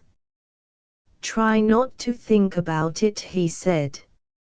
I've put the thought in your mind. You have to think about it now, don't you? You couldn't stop thinking about it if you wanted to. Where is Scarface Willie? You know, don't you, Johnny the cat? Don't try and tell me you don't know. Where is he? Think about it. Where is Scarface Willie? After the long silence, Heck's sudden deluge of words brought a groan from the frightened Johnny the cat. but abruptly the groan became a shout of anger. "I don't have to listen to you," Johnny said. "All right. I'm blind. All right. But I still got you. I can still give you that schlammin', little Jaime." Heck felt his hand forced up cruelly between his shoulder blades. He was spun around. Something cracked. He wondered if his hand were broken. He had only seconds now, he knew. Seconds before Johnny the Cat Siamese began to administer the schlammin', gangdomies for a beating he'd bear the traces of for the rest of his life. He had tried to find Patty, and he'd lost. Patty was still in Scarface Willie's hands. And he, Heck, was all washed up. A little guy, he thought in a flood of self-pity, who was one of the best golden salesmen and perfectly happy being a salesman, but who was in way over his depth now. He heard Johnny the Cat's harsh anticipatory breathing. He knew Johnny the Cat was about to strike him with those huge, powerful hands. He knew that in a matter of minutes he would be a beaten pulp. "Try not to think of where Willie is," he cried, and clutched Johnny the Cat Siamese, and hoped, and teleported. It was a large, comfortable-looking room. It was not empty. It was far from empty. "Patty!" Heck cried. Because Patty was there. She seemed very frightened. She was standing next to Scarface Willie, and Heck got the impression she wasn't frightened because of him. She was frightened for him. Or maybe frightened with him.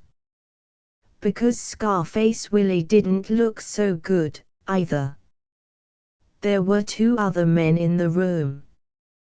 One was somewhat below medium size, about Heck's own height. This must be little Jaime, Heck thought. Little Jaime held a gun. The bigger man with him was sneering. It was Jaime who did the talking.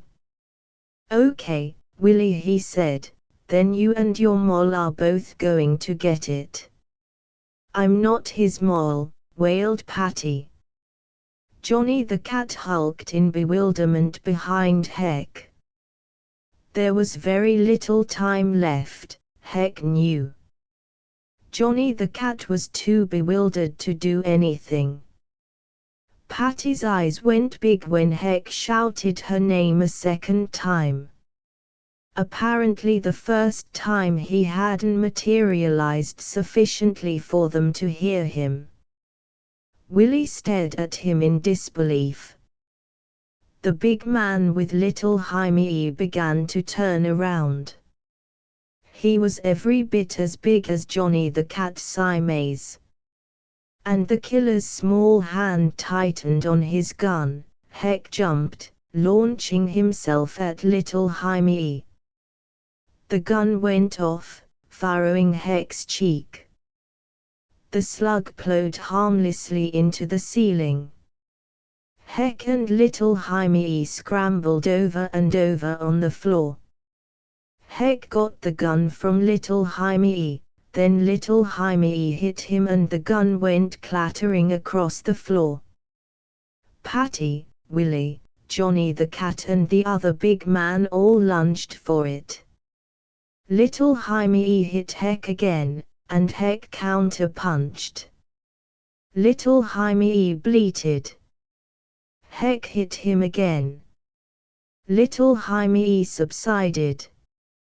Heck looked up in triumph.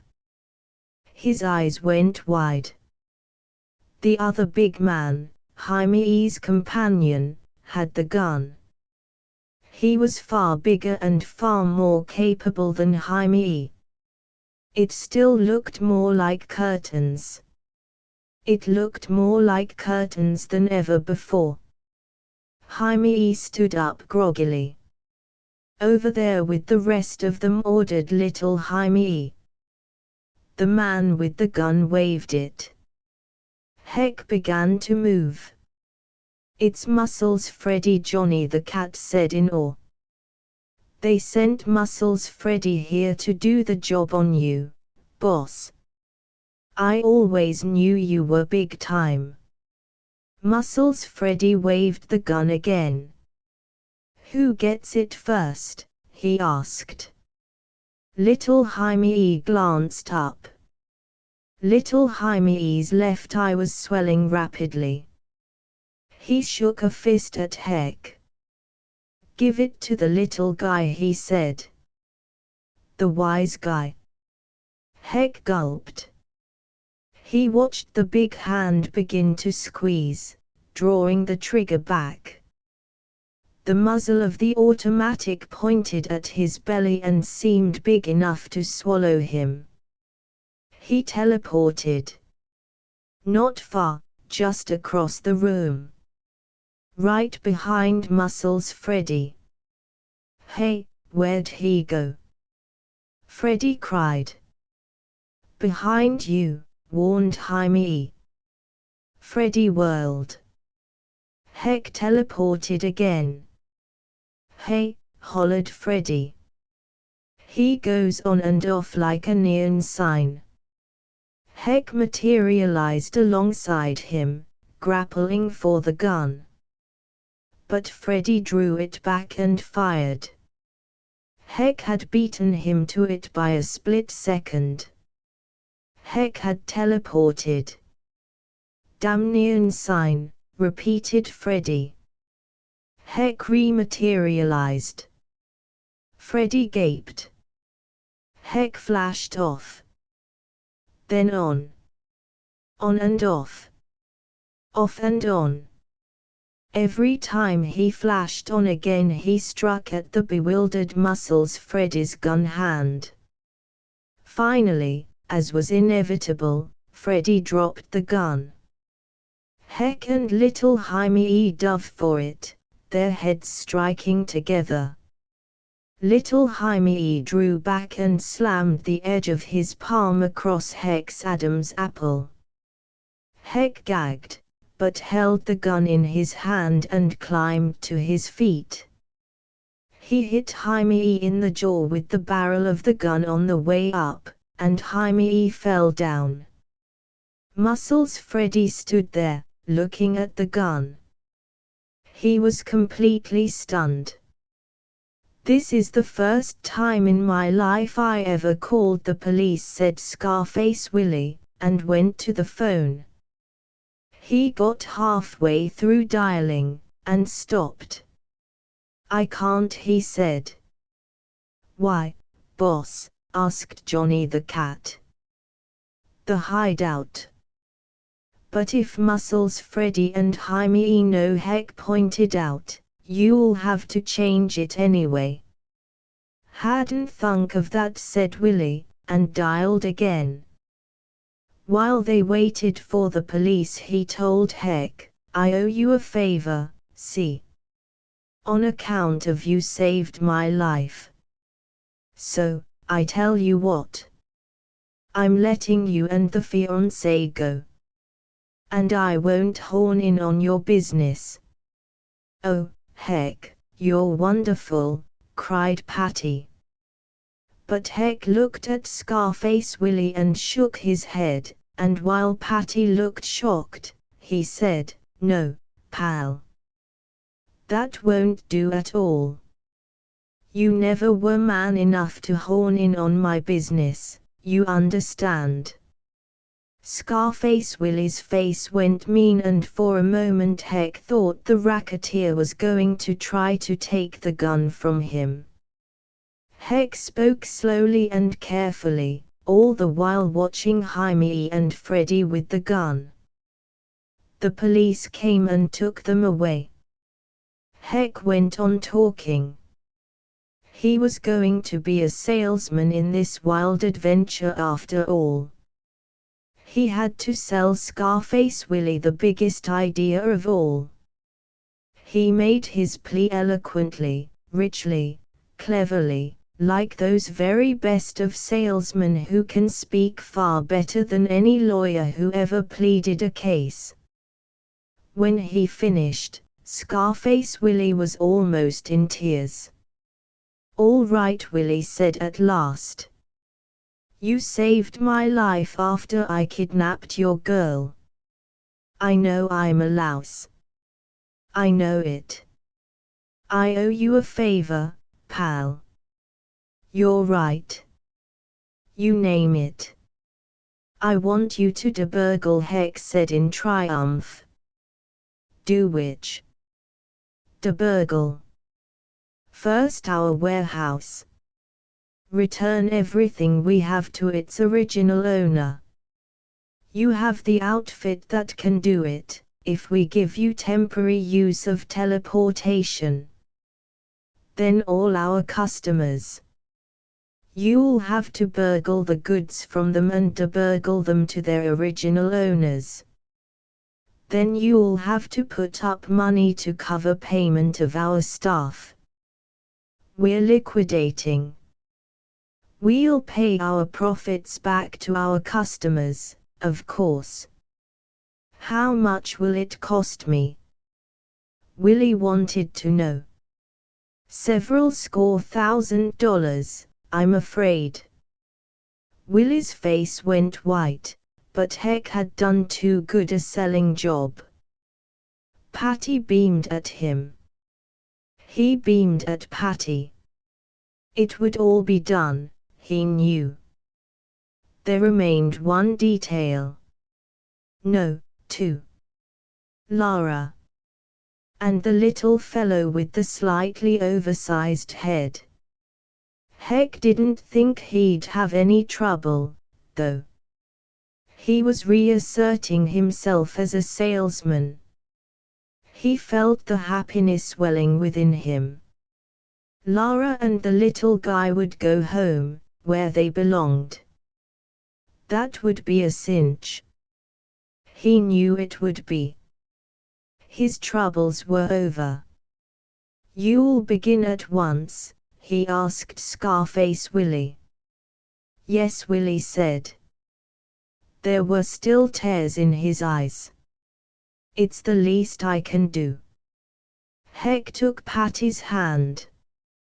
"Where are we going?" she asked. "To get the details straightened out. To get married. To go on a honeymoon. To see Mr. Weatherby about getting my old job back, with a considerable raise in salary." Patty's eyes turned sultry. "Go back to get married, darling, and kind of fill in." "Well, we get married and go on a real honeymoon." She stood very close to him. "And on the honeymoon, he reddened. "Well, Patty moved even closer. He suddenly had difficulty with his breathing. Patty murmured, "We do this, and this, and this, only more so. Patty, please, oh, Heck, you're the most wonderful husband a girl could ever have, that is, you will be. You're so wonderful." Heck smiled. As a salesman, he thought. Only as a salesman. But he didn't say it. The end. End of the Project Gutenberg ebook The Passionate Pitchman Updated editions will replace the previous one, the old editions will be renamed. Creating the works from print editions not protected by U.S. copyright law means that no one owns a United States copyright in these works, so the Foundation, and you, can copy and distribute it in the United States without permission and without paying copyright royalties. Special rules, set forth in the general terms of use part of this license, apply to copying and distributing Project Gutenberg trademark symbol electronic works to protect the Project Gutenberg trademark symbol concept and trademark. Project Gutenberg is a registered trademark, and may not be used if you charge for an ebook, except by following the terms of the trademark license, including paying royalties for use of the Project Gutenberg trademark. If you do not charge anything for copies of this ebook, complying with the trademark license is very easy. You may use this ebook for nearly any purpose such as creation of derivative works, reports, performances and research. Project Gutenberg ebooks may be modified and printed and given away. You may do practically anything in the United States with ebooks not protected by U.S. copyright law. Redistribution is subject to the trademark license, especially commercial redistribution. Start. Full license. The full Project Gutenberg license. Please read this before you distribute or use this work to protect the Project Gutenberg trademark symbol mission of promoting the free distribution of electronic works. By using or distributing this work, or any other work associated in any way with the phrase Project Gutenberg, you agree to comply with all the terms of the full Project Gutenberg trademark symbol license available with this file or online at www.gutenberg.org/license. Section 1.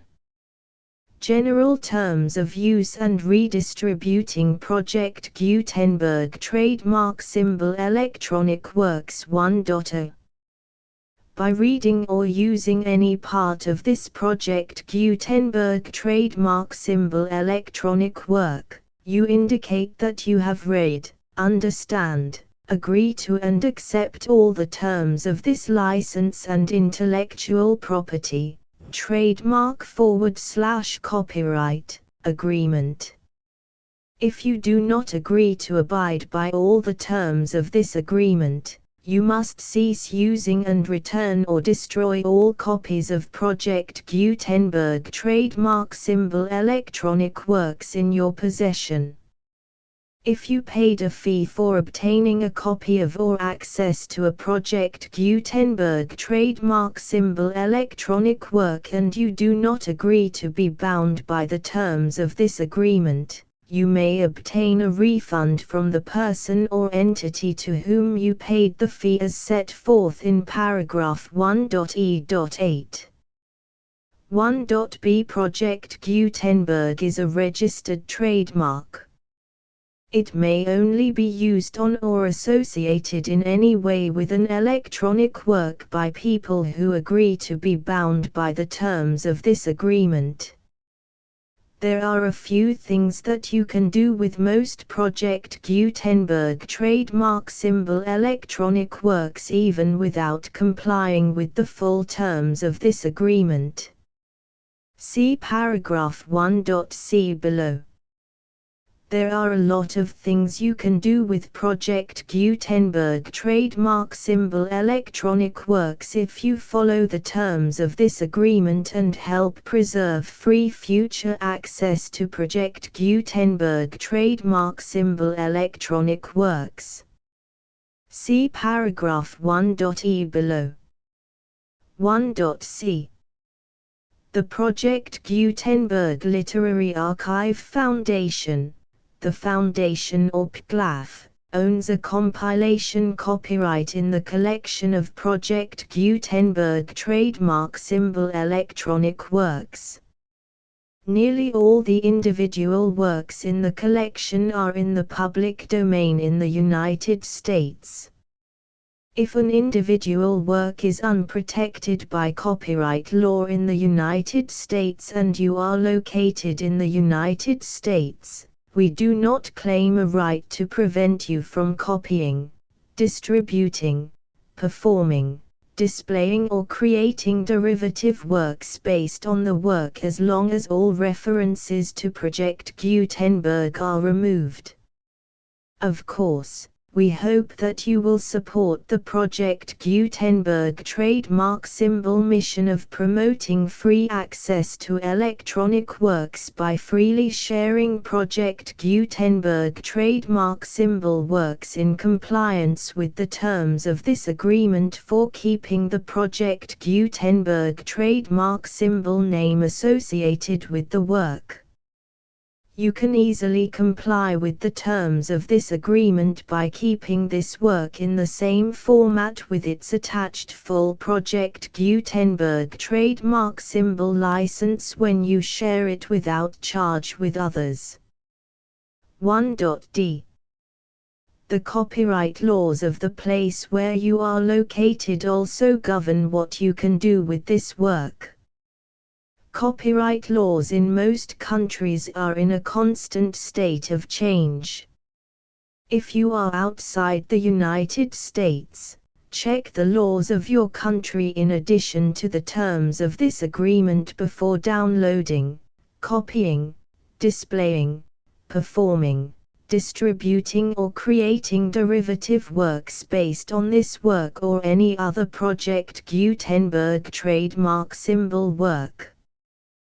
The Foundation makes no representations concerning the copyright status of any work in any country other than the United States.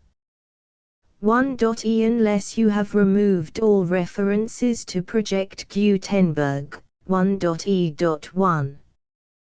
The following sentence, with active links to, or other immediate access to, the full Project Gutenberg trademark symbol license must appear prominently whenever any copy of a Project Gutenberg trademark symbol work, any work on which the phrase Project Gutenberg appears, or with which the phrase Project Gutenberg is associated, is accessed, displayed, performed, viewed, copied or distributed.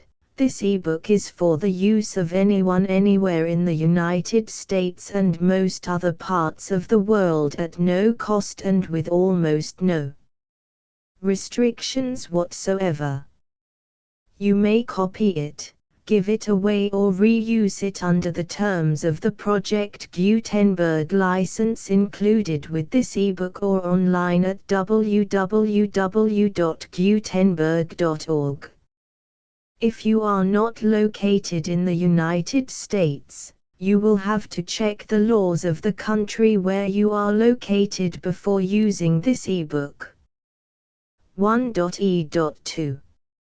If an individual Project Gutenberg trademark symbol electronic work is derived from texts not protected by U.S. copyright law, does not contain a notice indicating that it is posted with permission of the copyright holder, the work can be copied and distributed to anyone in the United States without paying any fees or charges.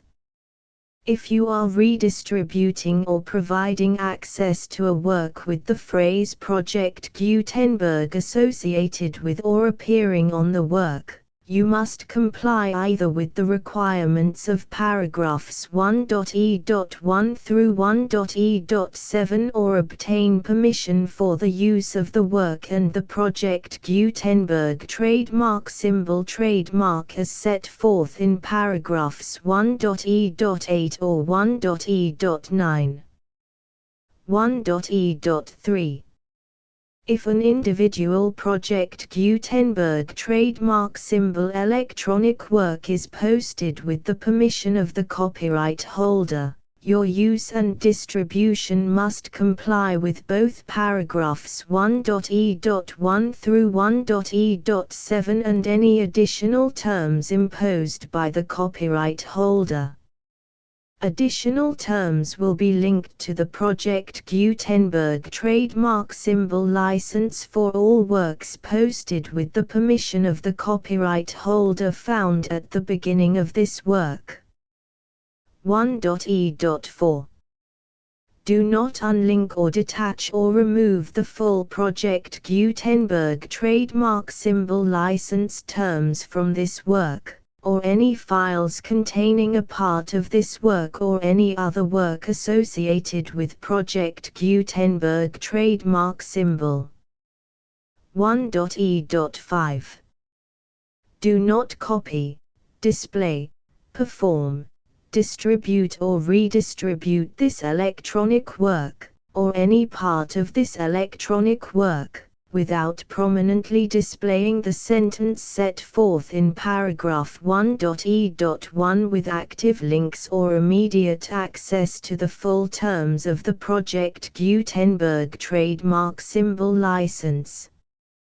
1.e.6 You may convert to and distribute this work in any binary, compressed, marked up, non-proprietary or proprietary form, including any word processing or hypertext form. However, if you provide access to or distribute copies of a Project Gutenberg trademark symbol work in a format other than plain vanilla ASCII or other format used in the official version posted on the official Project Gutenberg trademark symbol website, www.gutenberg.org, you must, at no additional cost, fee or expense to the user, provide a copy, a means of exporting a copy, or a means of obtaining a copy upon request, of the work in its original plain vanilla ASCII or other form. Any alternate format must include the full Project Gutenberg trademark symbol license as specified in paragraph 1.e.1. 1.e.7 Do not charge a fee for access to, viewing, displaying, performing, copying or distributing any Project Gutenberg trademark symbol works unless you comply with paragraph 1.e.8 or 1.e.9. 1.e.8 You may charge a reasonable fee for copies of or providing access to or distributing Project Gutenberg trademark symbol electronic works provided that you pay a royalty fee of 20% of the gross profits you derive from the use of Project Gutenberg trademark symbol works calculated using the method you already use to calculate your applicable taxes. The fee is owed to the owner of the Project Gutenberg trademark symbol trademark, but he has agreed to donate royalties under this paragraph to the Project Gutenberg Literary Archive Foundation. Royalty payments must be paid within 60 days following each date on which you prepare, or are legally required to prepare, your periodic tax returns.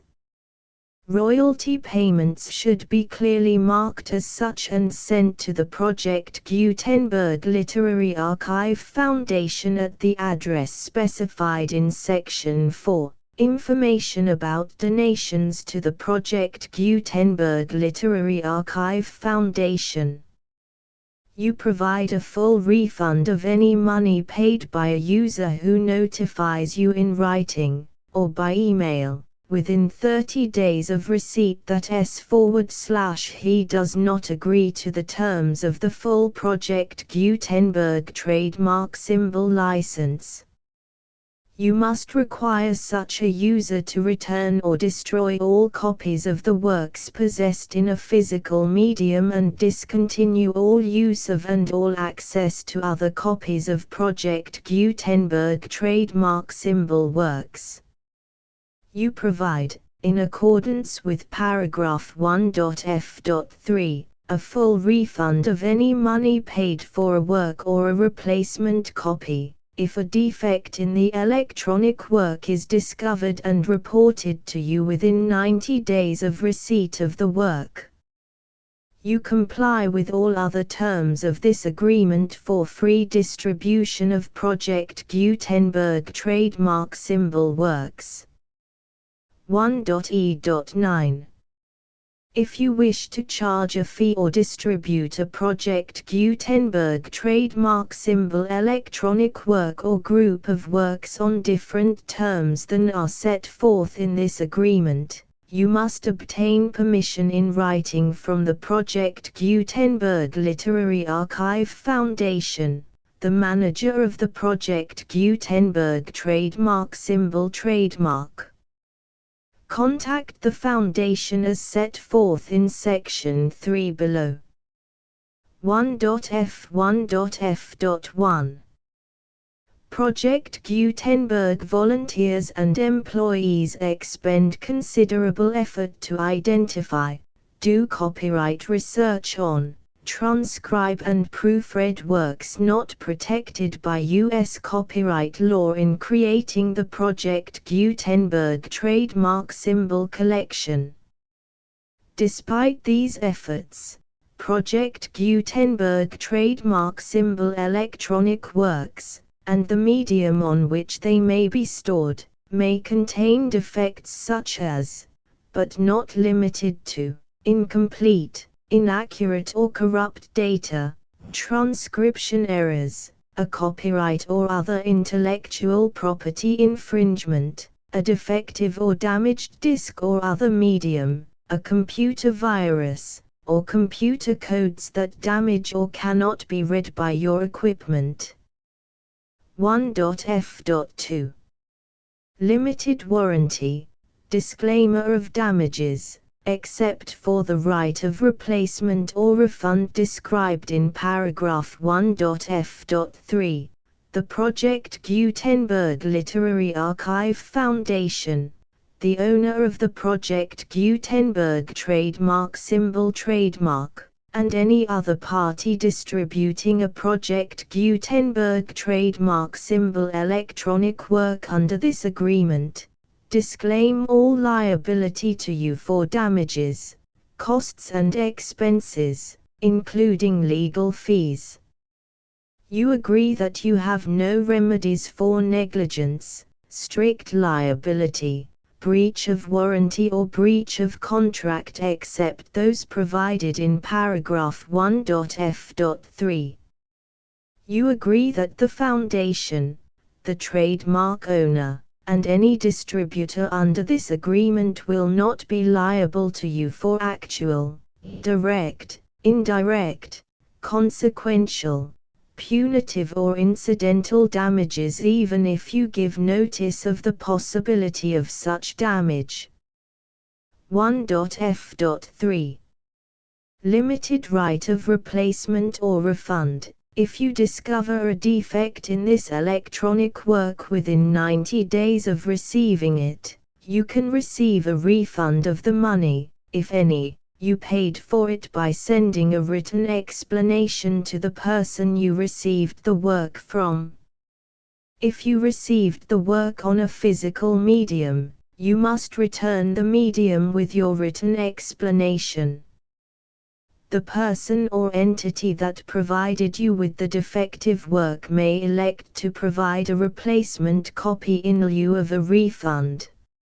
If you received the work electronically, the person or entity providing it to you may choose to give you a second opportunity to receive the work electronically in lieu of a refund. If the second copy is also defective, you may demand a refund in writing without further opportunities to fix the problem. 1.f.4 Except for the limited right of replacement or refund set forth in paragraph 1.f.3, this work is provided to you as is, with no other warranties of any kind, express or implied, including but not limited to warranties of merchantability or fitness for any purpose. 1.f.5 Some states do not allow disclaimers of certain implied warranties or the exclusion or limitation of certain types of damages.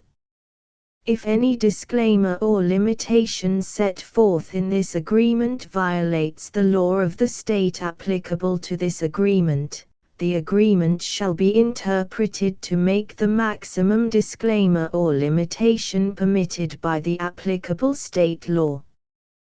The invalidity or unenforceability of any provision of this agreement shall not void the remaining provisions.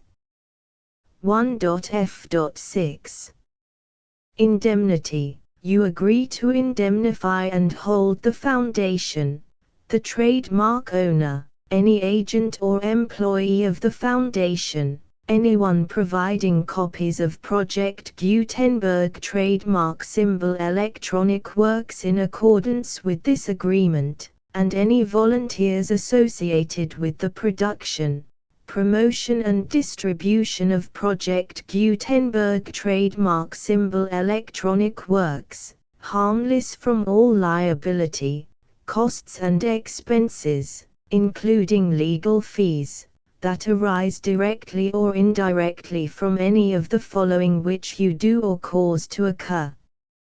A. Distribution of this or any Project Gutenberg trademark symbol work. B. Alteration, modification, or additions or deletions to any Project Gutenberg trademark symbol work, and C. Any defect you cause. Section 2. Information about the mission of Project Gutenberg trademark symbol. Project Gutenberg trademark symbol is synonymous with the free distribution of electronic works in formats readable by the widest variety of computers, including obsolete, old, middle-aged and new computers. It exists because of the efforts of hundreds of volunteers and donations from people in all walks of life. Volunteers and financial support to provide volunteers with the assistance they need are critical to reaching Project Gutenberg trademark symbol's goals and ensuring that the Project Gutenberg trademark symbol collection will remain freely available for generations to come. In 2001, the Project Gutenberg Literary Archive Foundation was created to provide a secure and permanent future for Project Gutenberg trademark symbol and future generations. To learn more about the Project Gutenberg Literary Archive Foundation and how your efforts and donations can help, see sections 3 and 4 and the Foundation information page at www.gutenberg.org. Section 3. Information about the Project Gutenberg Literary Archive Foundation. The Project Gutenberg Literary Archive Foundation is a non-profit 501(c)(3) educational corporation organized under the laws of the state of Mississippi and granted tax-exempt status by the Internal Revenue Service. The Foundation's IN or Federal Tax Identification Number is 64-6221541. Contributions to the Project Gutenberg Literary Archive Foundation are tax-deductible to the full extent permitted by U.S. federal laws and your state's laws. The Foundation's business office is located at 809 North 1500 West, Salt Lake City, UT 84116. 801-596-1887. Email contact links and up-to-date contact information can be found at the Foundation's website and official page at www.gutenberg.org/contact section 4. Information about donations to the Project Gutenberg Literary Archive Foundation. Project Gutenberg trademark symbol depends upon and cannot survive without widespread public support and donations to carry out its mission of increasing the number of public domain and licensed works that can be freely distributed in machine-readable form accessible by the widest array of equipment, including outdated equipment. Many small donations, $1 to $5,000, are particularly important to maintaining tax-exempt status with the IRS. The Foundation is committed to complying with the laws regulating charities and charitable donations in all 50 states of the United States. Compliance requirements are not uniform and it takes a considerable effort, much paperwork and many fees to meet and keep up with these requirements. We do not solicit donations in locations where we have not received written confirmation of compliance. To send donations or determine the status of compliance for any particular state, visit www.gutenberg.org/donate. While we cannot and do not solicit contributions from states where we have not met the solicitation requirements, we know of no prohibition against accepting unsolicited donations from donors in such states who approach us with offers to donate. International donations are gratefully accepted, but we cannot make any statements concerning tax treatment of donations received from outside the United States. U.S. laws alone swamp our small staff. Please check the Project Gutenberg web pages for current donation methods and addresses. Donations are accepted in a number of other ways, including checks, online payments and credit card donations. To donate, please visit www.gutenberg.org/donate. Section 5. General information about Project Gutenberg trademark symbol. Electronic Works. Professor Michael S. Hart was the originator of the Project Gutenberg trademark symbol concept of a library of electronic works that could be freely shared with anyone. For 40 years, he produced and distributed Project Gutenberg trademark symbol ebooks with only a loose network of volunteer support. Project Gutenberg trademark symbol ebooks are often created from several printed editions, all of which are confirmed as not protected by copyright in the US unless a copyright notice is included. Thus, we do not necessarily keep ebooks in compliance with any particular paper edition. Most people start at our website, which has the main PG search facility, www.gutenberg.org. This website includes information about Project Gutenberg trademark symbol, including how to make donations to the Project Gutenberg Literary Archive Foundation, how to help produce our new ebooks, and how to subscribe to our email newsletter to hear about new ebooks.